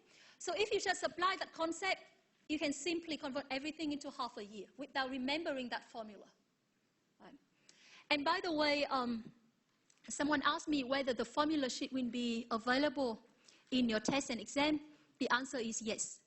So I will give you the formula sheet maybe 2 weeks before the mid-semester test and maybe 4 weeks before the exam, so you know exactly what formula will be there and what formula you need to remember on top of that.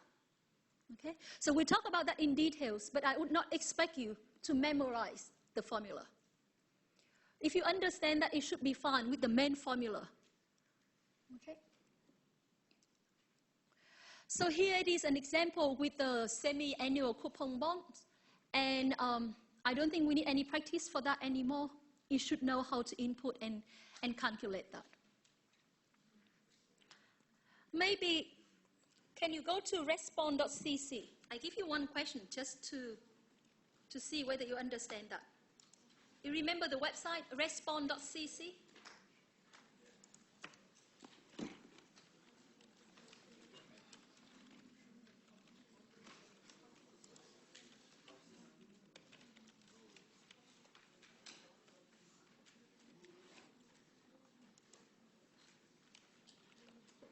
Something wrong with this today.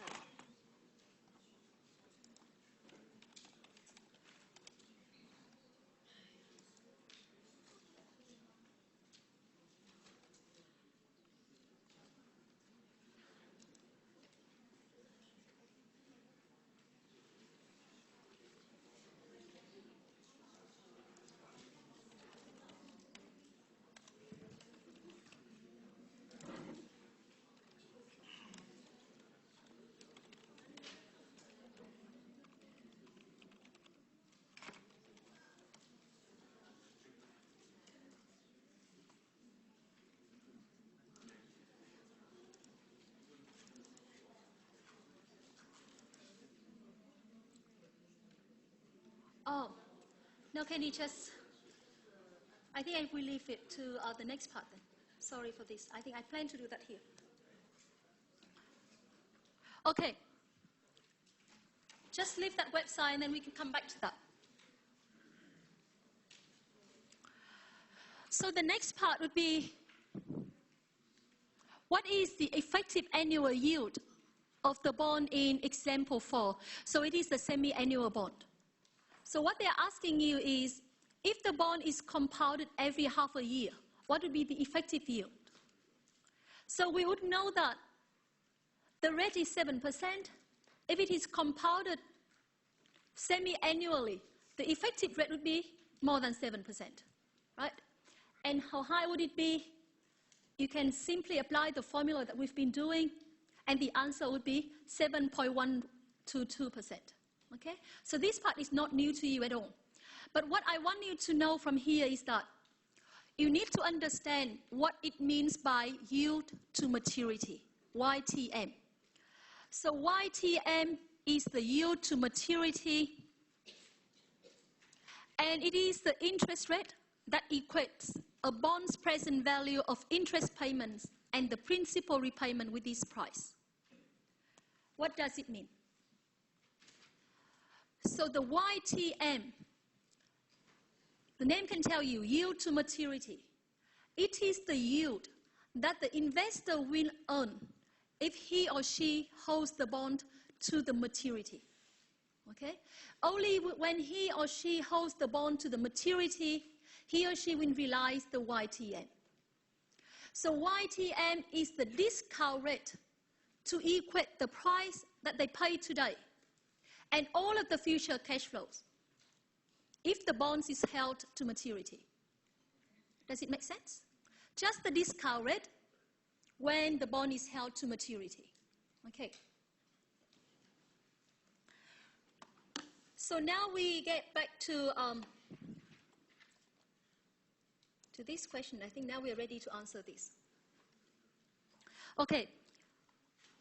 Can you key in the number 990171 in the website? The website here, respond.cc.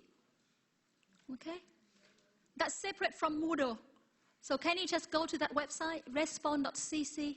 It's not a part of Moodle. And key in the session key of 990171 and try the answer for me.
I know that it is a hard question. It's not an easy one.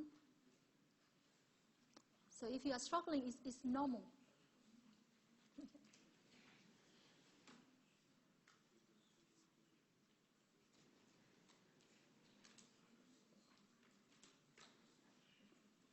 Do you want me to give you a hint before you continue? Everything's good? What is the maturity? What is the end by July the 1st, 2012? What is the number of years that you input in? Almost correct. Remember, that's the 1st of January to the 1st of July of 20 years after. That's right. That's right. So you see that from the 1st of January 1992 to the 1st of July 2012, how many years has passed? 20 years and 20.5 years, right? 20 years plus half a year. So what is the remaining maturity? 9.5. It means that the number of periods would be 19, right? 9.5 would be 19. 9.5 years is equivalent to 19 compounding periods. Okay? Right.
Okay, so I think I'm going to... Okay. I know that it is a hard question for you. Maybe it's too early to ask at this stage. But we can go through that together just to give you an idea of how a simple concept can be put into a complicated question, right? Because you seem to understand the calculation of the bond price very well. But then when it is put in the context of with different information, it may confuse you a bit. Okay, so we got some answer here. And let's see how many of them are correct. Okay? So just, I stop it now, so we can do that together.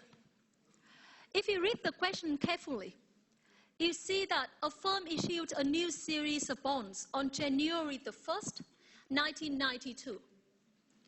The bonds were sold at par.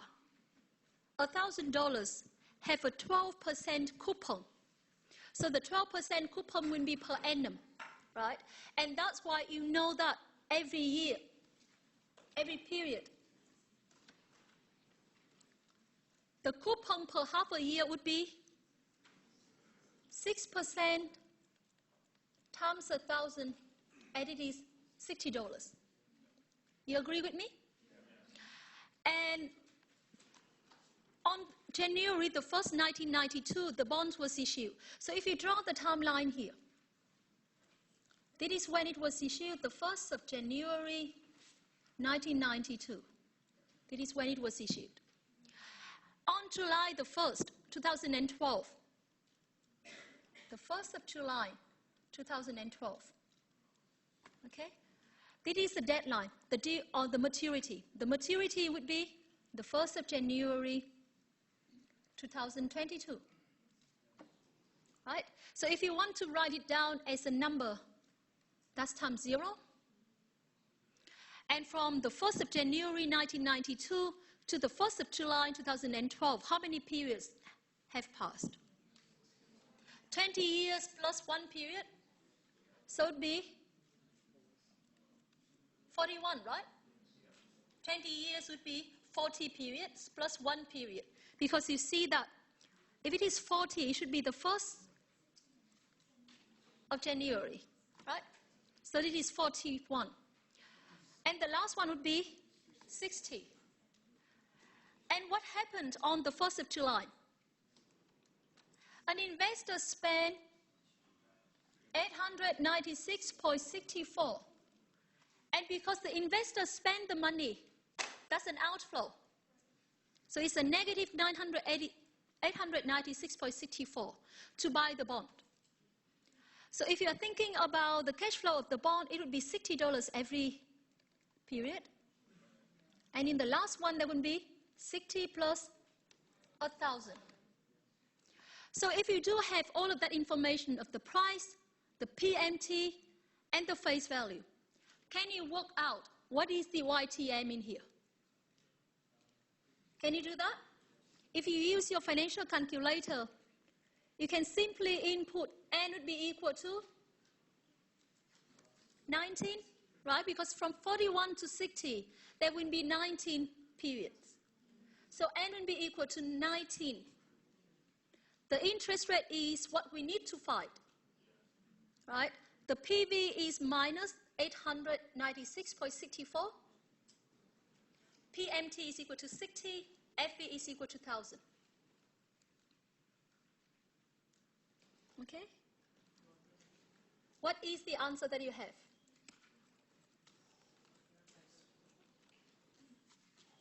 So the interest that you have from your financial calculator would be 7. What does it mean? Your YTM per half a year would be equal to 7%. So what is the YTM per annum? 14. Right? But then remember, we are required to calculate also the effective annual rate. Effective annual rate. So it is 1 plus 7% to the power of 2 minus 1. And this one will tell you 14.49%. All good? And the answer would be 14% and 14.49%. So that's good that we have,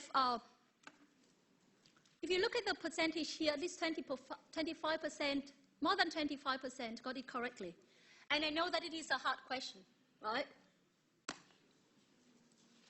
And in fact, I tell you one thing, I can make it even harder if I don't give you the percent here of the coupon rate. I tell you the discount rate on that day. If I tell you the discount rate on that day, on the day when the bond was first issued, and then basically it was sold at par, you know that it would be the same as the coupon rate. And you can work out the coupon rate and the cash flow. Okay? So think about that a bit harder at home. But this question is a hard one for this topic. Okay. So the next part, as you look at that here, we are talking about YTM and the bond price. So now if I ask you, if we require a higher rate of return, what would happen to the bond price? The higher the required rate of return, the lower the bond price, right? Because the higher the required rate of return, the higher the discount rate that you are going to plug in, and because of that, you have to lower the bond price.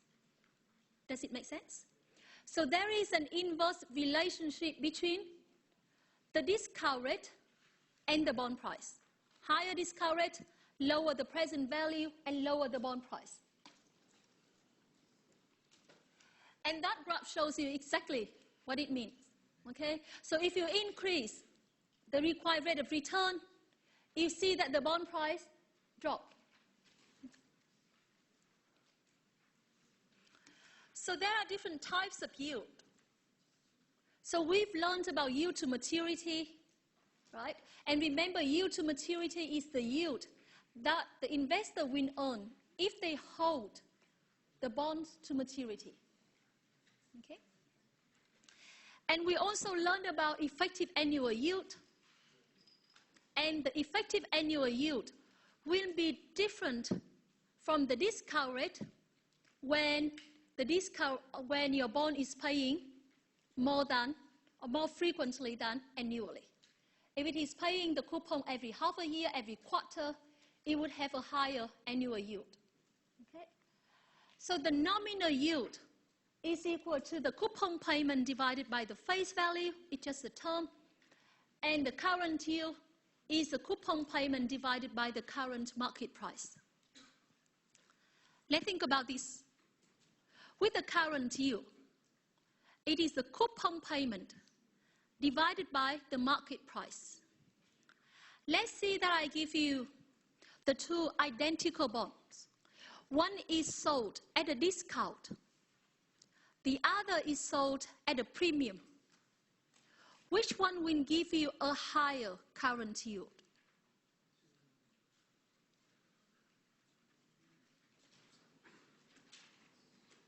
Two identical bonds. One is sold at a discount. It means that the price will be lower than the face value. The other one is sold at a premium, or the price is higher than the face value. So which one will provide a higher current yield? The discount one, right? Because you pay less, you will earn more. That's very intuitive here. And finally, we have realized yield. So with realized yield, what is the difference between realized yield and yield to maturity? When the bondholders hold the bond to the maturity, the realized yield would be the same as the YTM. But then if you are the bondholders and you decided to sell the bonds before the maturity, okay? So in this case, you are not going to receive the YTM because you are not going to receive all of the cash flow, including the face value. What you are receiving would be all of the coupons from the day you bought to the day you sold, and the bond price when you sold the bond. Okay? So can you see the difference now? So if you hold the bond to maturity, let's say that is a 3-year bond, 0, 1, 2, and 3. And assuming that you get 60, 60, 60, and 1,000. Okay. So if I give you the bond price at the beginning of 980, you can easily calculate the yield to maturity, can you? Right? The yield to maturity would be the discount rate to equate all of the present value of those cash flow. Assuming that you are not going to hold the bonds for 3 years, you are going to hold the bonds for only 2 years. It means that at the end of year 2, you are going to sell the bonds, and you are going to get 990. It means that you are not going to receive that anymore, right? Because you have already sold the bonds at the end of year 2. So the yield that will equate the present value of those cash flows and the bond price would tell you the realized yield of the investor. Okay? So in the example that we have here, you see that they hold the bond for 2 years, get $60 here, and they sell and get $750 at the end of year 2.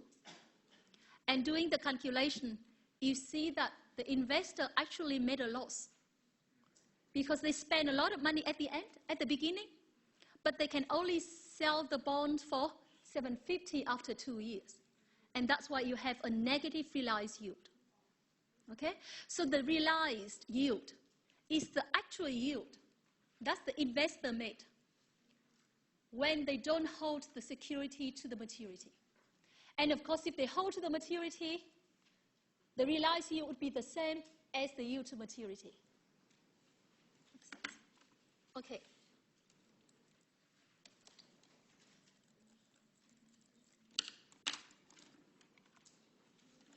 So for this slide, it's just a repeat of last week, and we are going to talk about that again next week.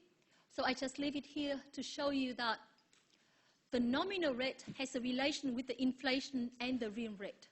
Okay? And we need to be consistent when calculating our present value or future value. If our cash flow is nominal, our discount rate needs to be a nominal rate. Okay? So there will be example for you to do that.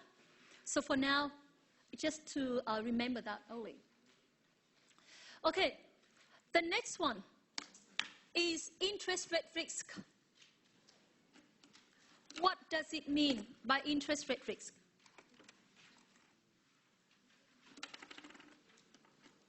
Okay, I ask you a question again.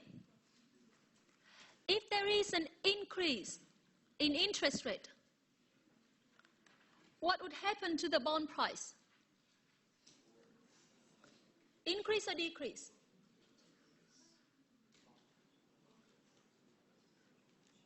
I ask you again.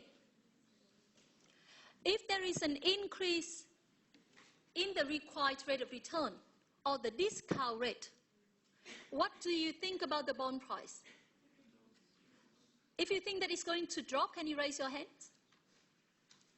Okay, perfect. That's the right answer, right? The higher the discount rate, the lower the present value. All right? But then, let me pose the next question. If you have two different bonds, you know that when interest rate increases, the bond price will drop. But then you ask, okay, with the same level of increase or decrease in interest rate, are they going to be the same drop in the bond price of bond A and bond B? Okay? You know that they will drop. You know that they will drop. But then maybe bond A will drop more than bond B. Or maybe the price of bond B will drop more than bond A. Okay? And in this case, if the price of bond A will drop more than bond B, it means that bond A is experiencing a higher interest rate risk. Okay? So interest rate increases, bond price drop is going to be true for all of the bonds. But of course, the magnitude of the drop will be different across all of the bonds. And the bonds that are affected more will face a higher interest rate risk. Okay? So now we are looking at two scenarios here. Okay? The first one is when you are comparing A is a long-term bond and B is a short-term bond. Okay? So if interest rate increase, bond price will drop. But can I ask you which one will drop more? The long-term or the short-term? The long-term one. That's correct. And that's why we say that the greater the time to maturity, the higher the interest rate risk. Okay? So the long-term bond will suffer a higher interest rate risk. And similarly, if our bond A is a lower coupon rate, bond B is a higher coupon rate, the lower coupon rate bond will suffer a higher interest rate risk. All right?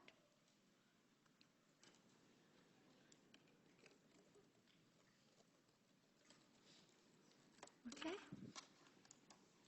Just to show you what it means here.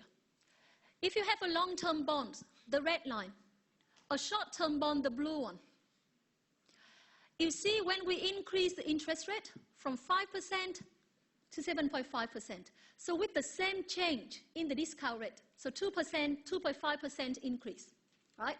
From 5 to 7.5, 2.5% increase in the discount rate, the bond price of both of them drop. But you can see that the drop in the long-term bond is huge. And the drop in the short-term bond is less noticeable. Right? And that's why we say that the long-term bond experience a higher interest rate risk. And you can see the same thing with the lower coupon bond and the higher coupon bond. With the lower coupon bond, the 0% here, it dropped 9%. With the higher coupon bond, dropped only 6%. So the lower coupon bond will experience higher interest rate risk. With the zero coupon bond, I don't think I need to explain to you anymore. That's obvious. There is no coupon, and that's the formula for the price of the zero coupon bond. Okay? And in terms of example, I don't think you need that either, right? Very straightforward here. Just apply the formula, and you get the answer here. Or you can use your financial calculator without PMT. Okay, so here are the conclusions related to your bond pricing. So we've been talking to all of that. It is just a summary of what you need to know, what you need to learn based on this section. So now I want to move on to the next part of the lecture, which is share valuation. Okay, so again, we've been learning about bond valuation. We talk about coupon-paying bond, we talk about zero coupon bond, we talk about different types of yield, and we talk about interest rate risk, right? Now we are moving on to how to evaluate or how to price the shares. So if you are thinking about that, with share valuation, we also need to forecast the cash flows. Would it be easier or harder compared to forecasting the coupon rate of the bond? Much harder, right? Because you know that the dividend payment is not compulsory. And it is not fixed either. Whereas with the bond payment, the coupon rate is fixed, is known to both parties. So dividends are not known, and dividends are the cash flow from holding a share, right? And the timing of dividend is uncertain as well. And if you are thinking about the risk of the share and the risk of the bond, the risk of the share would be higher, right? So you know that all of the calculations seem to be against us, harder, much harder than the bond valuation. So let me explain to you the cash flow of the share. Okay. Now, if you are thinking about the share, is there any maturity of the share? No, right? So you know that there is no maturity. And we start from 0, 1, 2, 2, 3 to infinity. Okay? So the share price would be the present value of all of the future cash flow or all of the future dividends. Okay? And if you look at the formula here, the price of the share is the present value of D1, the dividend at the end of period 1, plus the present value of D2, and you keep doing up to D infinity, and you get the share price. And that's a general formula. Agree? But of course, with that general formula, no one can calculate that because you don't really forecast up to infinity, right? But then before we look at different cases of the cash flow, just want to explain to you, let's say that if you want to hold the bonds for only 3 years, the share for only 3 years, would the share price that you calculate be the same as the share price when we hold it for infinity? Okay? So assuming that you are going to hold the share for only 3 years, it means that your cash flow would be 0, 1, 2, 3 here, right? So year 1 you have D1, D2, D3, but then you are going to sell the share at the end of year 3. So you will get P3. Agree? The next thing would be, what is P3? P3 would be the present value of D4, D5, up to D infinity. So at the end of the day, it doesn't matter whether you are holding the share for 1 year or 2 years. The first one is your way of valuing the share. Are you with me? So the two ways will convert. So you see the second option will be the same as the first one, because your P3 is exactly the same as the present value of D4, D5, and D6, D7 to D infinity. So the two things would be equal, right? So your price in both scenarios will be equal. So now, what we are going to do is we are going to simplify this formula, because otherwise we can't calculate it. And the only way to simplify it is to make an assumption of the cash flows. And here, there are 3 different models that we can do. The first one, we assume that there is no growth in our dividend. 0 growth in the dividend. It means that the dividend will be exactly the same for every single period. Okay?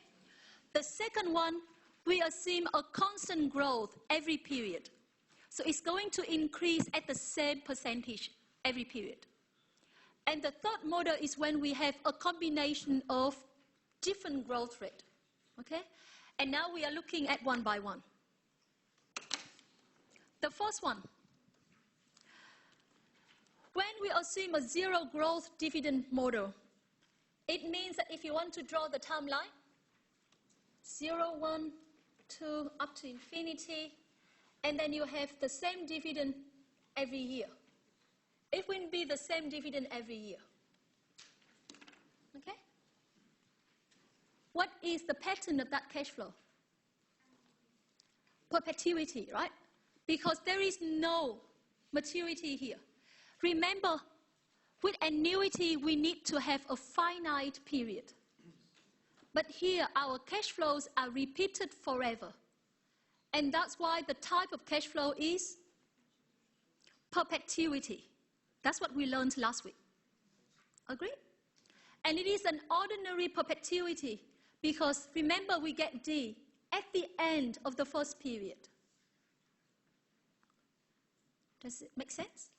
Okay.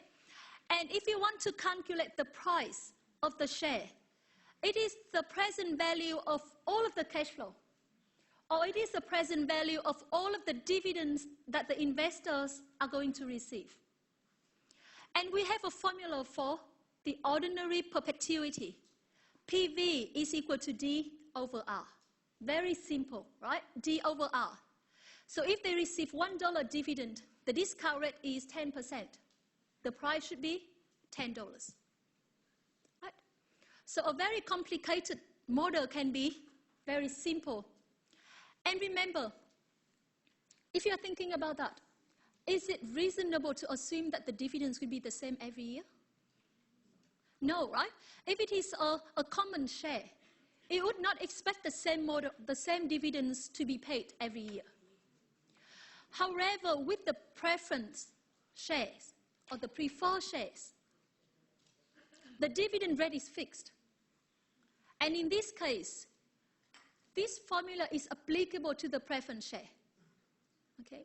So we are going to talk about the difference between the preference shares and the bonds, but at least you know that with the preference share, the shareholder is still the owner of the firm.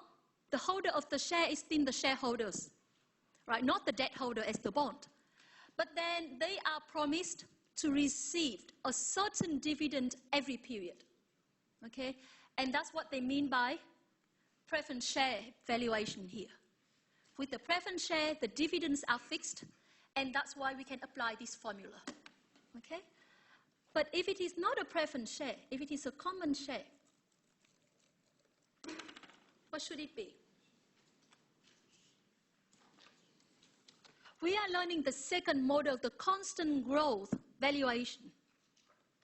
So let me draw the timeline again. 0, 1, 2, 3, up to infinity.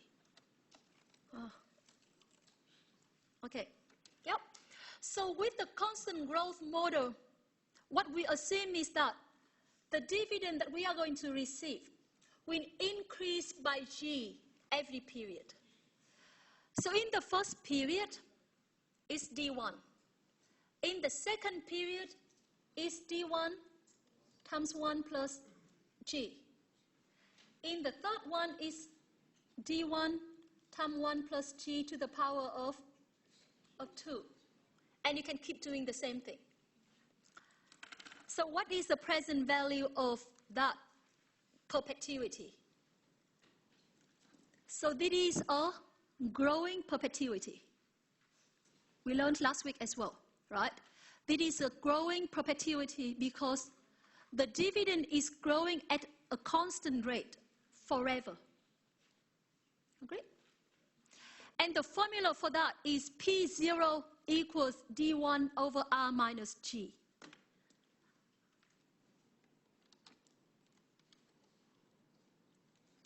Okay? That's the formula.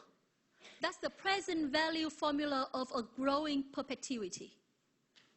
And that's why I said to you that if you learned last week carefully, you would recognize all of the patterns this week very easily. So if you want to calculate P0, the only cash flow that you need to care about is D1. Agree? You just need D1 to be able to get P0. And sometimes D1 is not available, and you have to get D1 from D0. And D0 times 1 plus G will give you D1. Is it good? Okay. So it is an example. It is an example for you here. Assume Alpha has just paid an annual dividend of 15 cents per year. What does it mean by just paid? It means your D0, right, is 15 cents. Something wrong. Okay. Right. And the growth rate is 5%. The discount rate is 10%. And they ask you to calculate the price of the share. It's very easy now, right? You have D0, and you need to calculate D1, because the formula is D1 over R minus G. R is given, G is given. D1 is D0 times 1 plus G. And that's why you can get the P0. Okay? So now we are looking at the components of required return.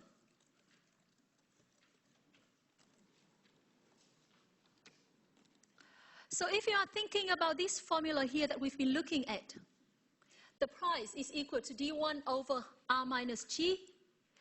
And if I want to get the components of required return, I want to rearrange to get the R. Okay? So you just need to rearrange it. So if I want to get R, at the beginning, you see that R minus G would be equal to D1 divided by P0. And R is equal to D1 divided by P0 plus G. It's just the result of rearranging your formula. Okay. What does it tell you? D1 over P0 is the dividend yield. That's the dividend divided by price. That's the dividend yield. So your required rate of return can come from the dividend. It can also come from the difference between the selling price and the buying price. Agree?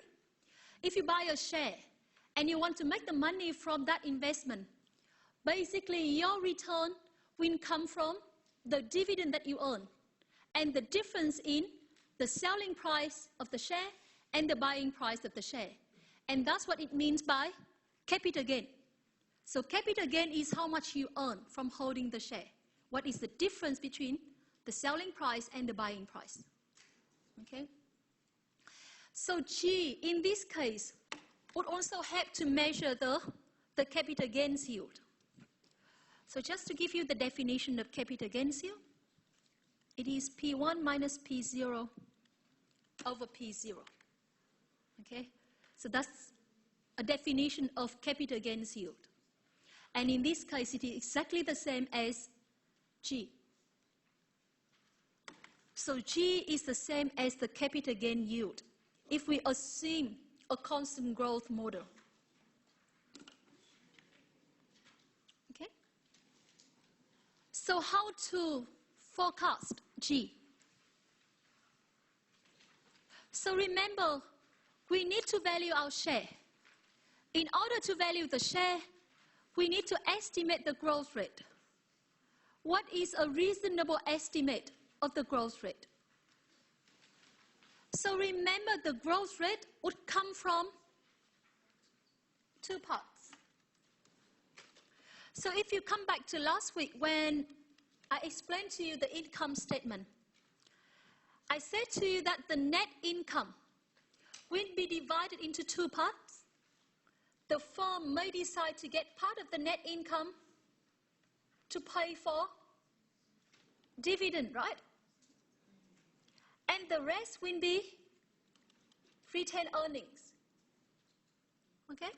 So what is the purpose of retained earnings? For reinvestment. Why do we need to reinvest? To create the growth, right? And that's what you see in the formula here. The growth rate would depend on the retention rate.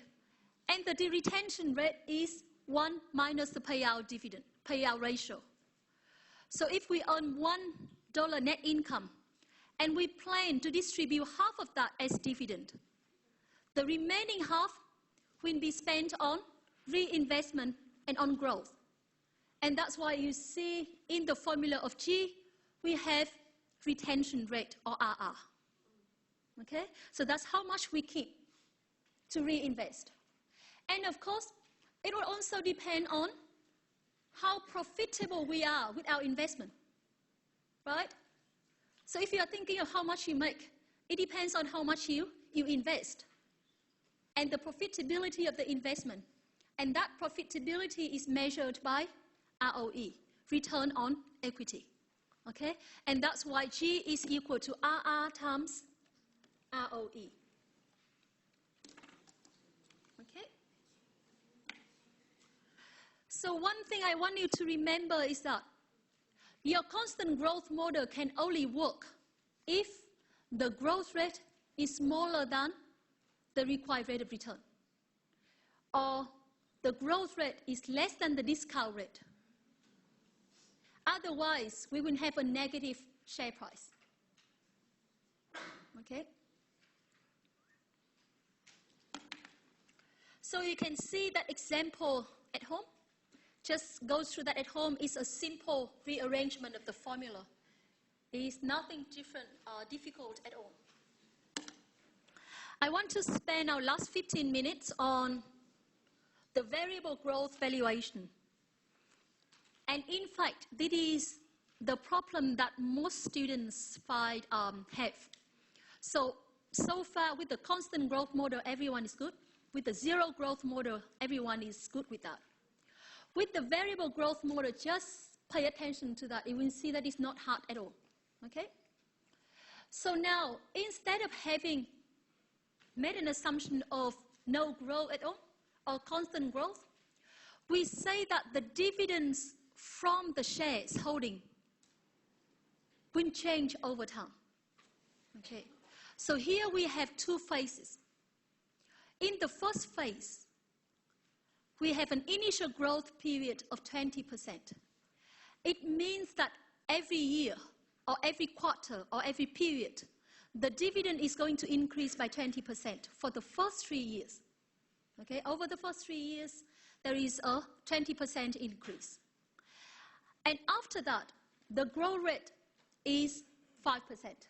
So after the first phase, when there is a high dividend growth, The next one will be a constant growth, will be a stable growth at 5%. Okay? So this is the mixture of what we've been learning so far. Okay? So how to value this share? So before I do anything, you can think of that. Before I show you the step in the next several slides, it can be very simple if you think about that. We need to first identify all of our cash flows, and then we discount it back to present. That's our purpose, right?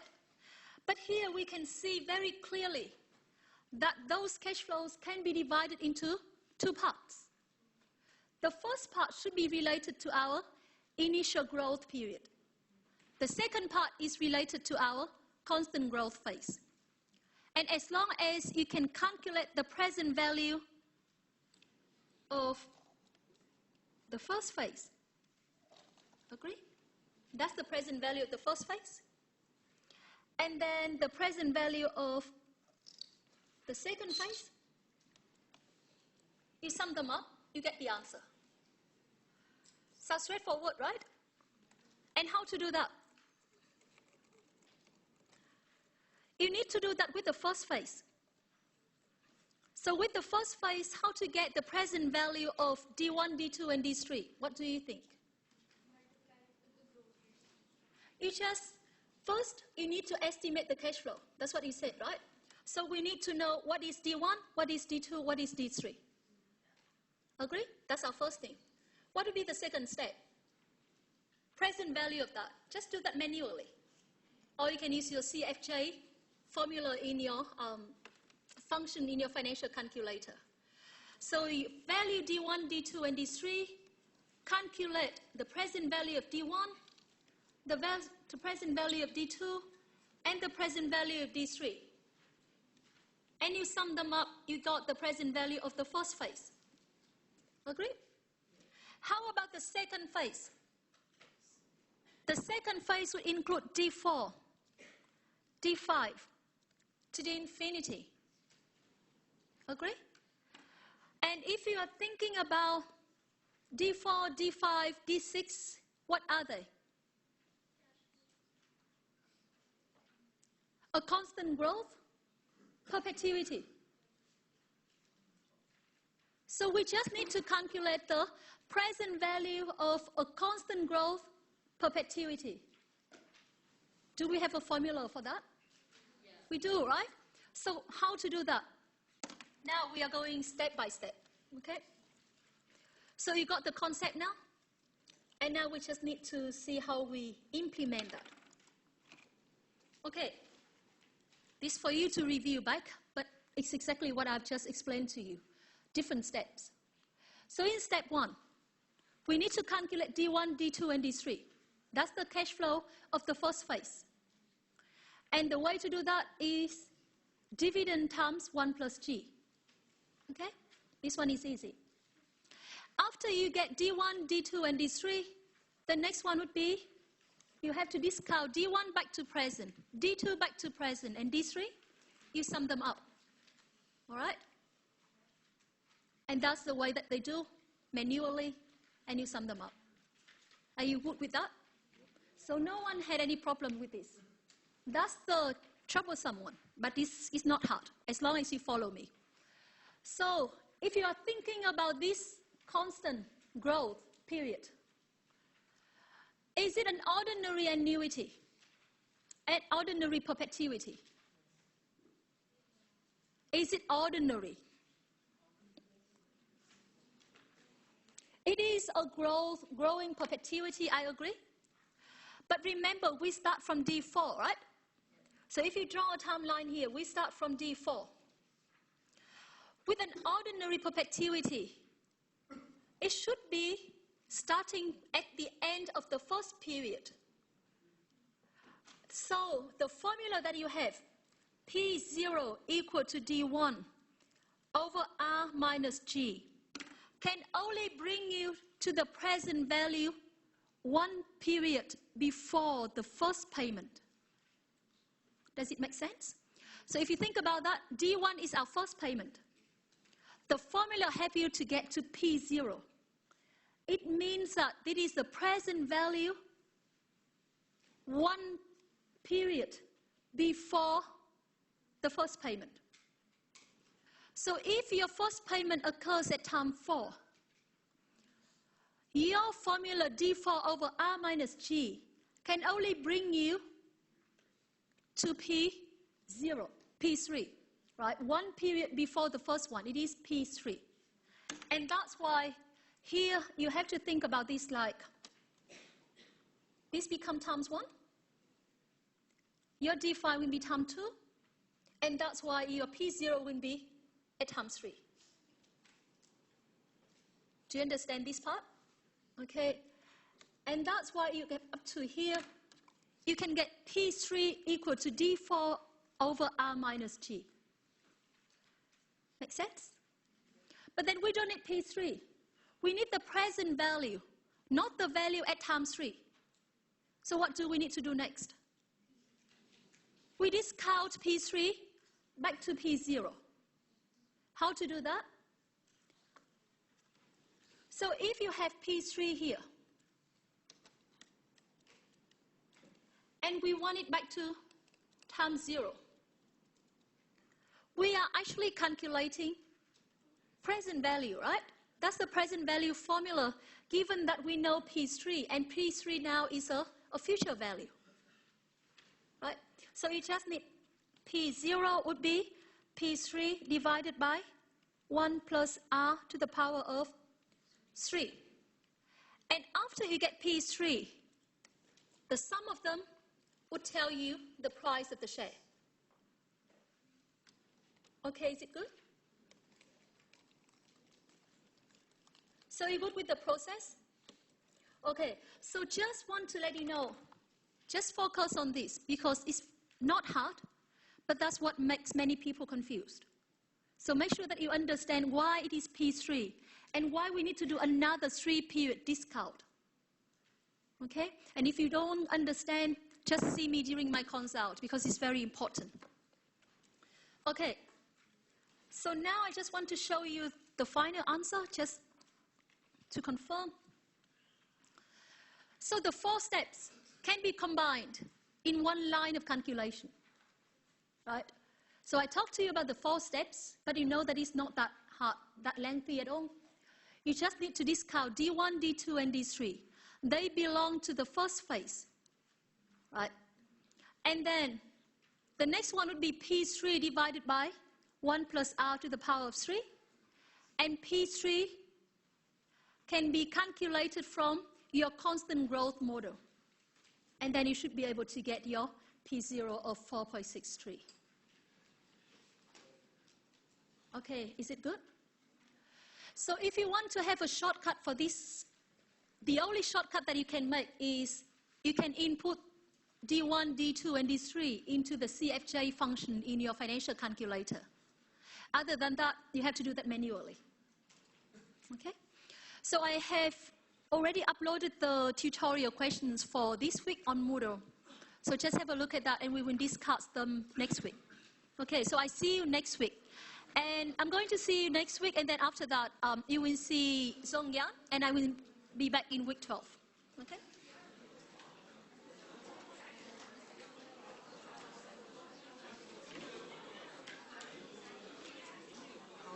How to press the button on that responses to the question. How to... Press button to solve that. So the YTN. Oh, okay. The YTN. Do you know how to get the YTN? Oh, just... I need to see the question. I don't think I have the question here. So I think that's 896 for 64. Is it the price? And that's a negative? Yes. So you put the price in? Yeah. 1,000 is the FE? Yes. 60 is the payment. Yes. And is how many years? 90. 90, yeah. But So you get that well, same? I get no solution. You must have put 964. You have to put the negative. Oh, yes. Right? Yes.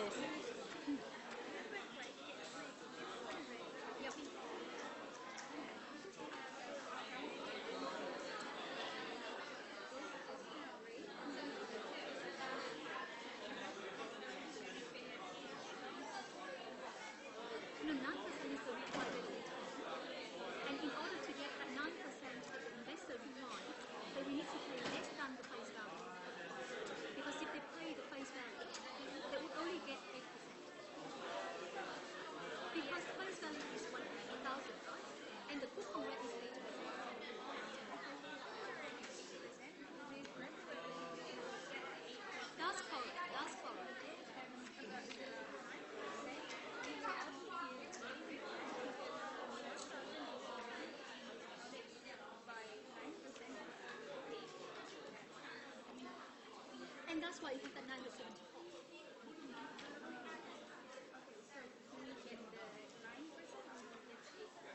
You would have to get the 9% in total if you pay 9 to 70.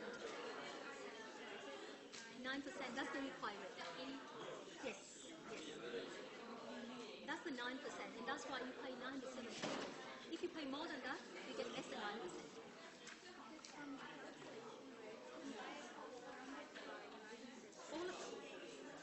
All of the coupons are also discounted by 9%. Not only the face value.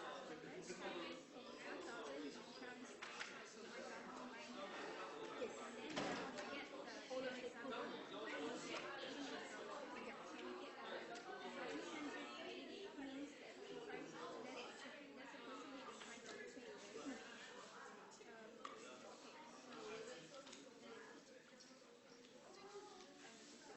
Yes. Should be 9%. Yeah.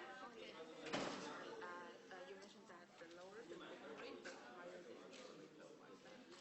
Okay, so for this one, Yes, you just showed this statement that showed that the I didn't explain. Oh, no worries. Yeah, this one. I didn't explain the details of that because I don't want it to get confused. But it's clearly in the textbook. So if you think about, let's say that with the one here, okay? So with the zero coupon bond, for example, you get zero here, you get $1,000 here.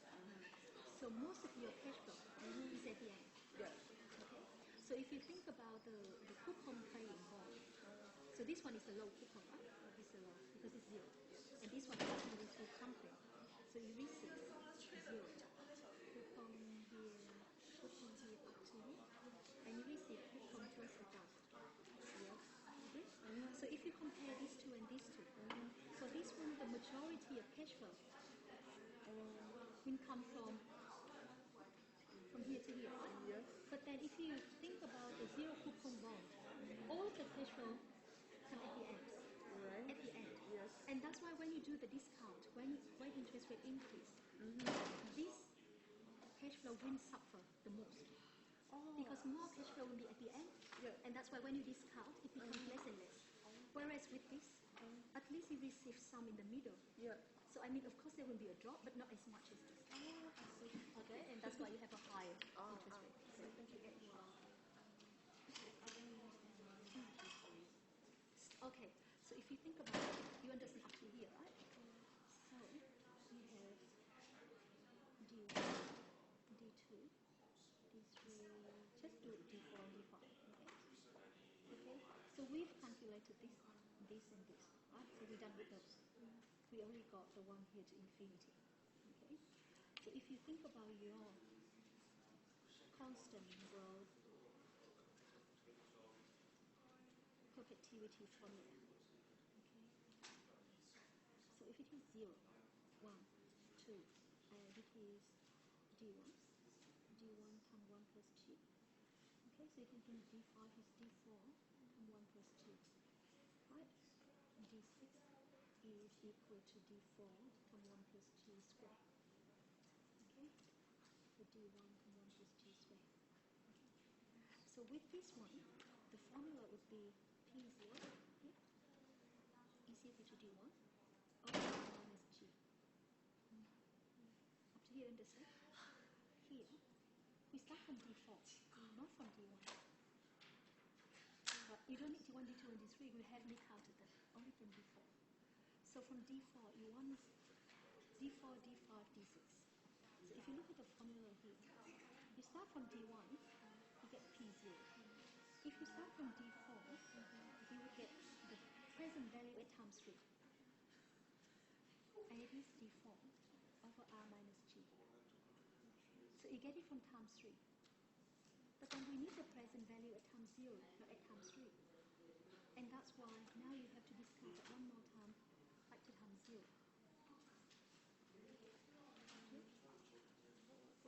When I get this, what would be So this one is your P3. Okay? So if you draw that here, you can think about that as P3 here. But you need that at times 0. You need to calculate the value here. What do you think about that? Is it a present value or future value? That's times 3. You need the value at time 0. Which one is future? 3 or 0? It's the future. Which one is present? This one is present. So what is the present value here? It's the future value divided by 1 plus r to the 3. And your FP is actually your P3. And that's why just move it. Got it? Okay. That's a hard one, so I mean, that's very normal.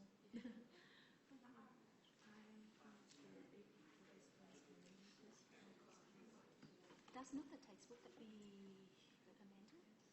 I understand that it was from last year, so you must have seen it in last semester. So that's why you can have the second hand here. But the problem with this is, in terms of content, there will be no problem for you. You can use this or you can use any of the corporate finance textbook. But then in terms of the tutorial questions, they are posted as the end of chapter questions. So if you use this textbook, you have to go to the library or you have to borrow from your friends to copy that question. So it's up to you. It doesn't matter. As long as you can get access to the tutorial questions, that would be good. But in terms of the content, I'm happy whatever textbook you use.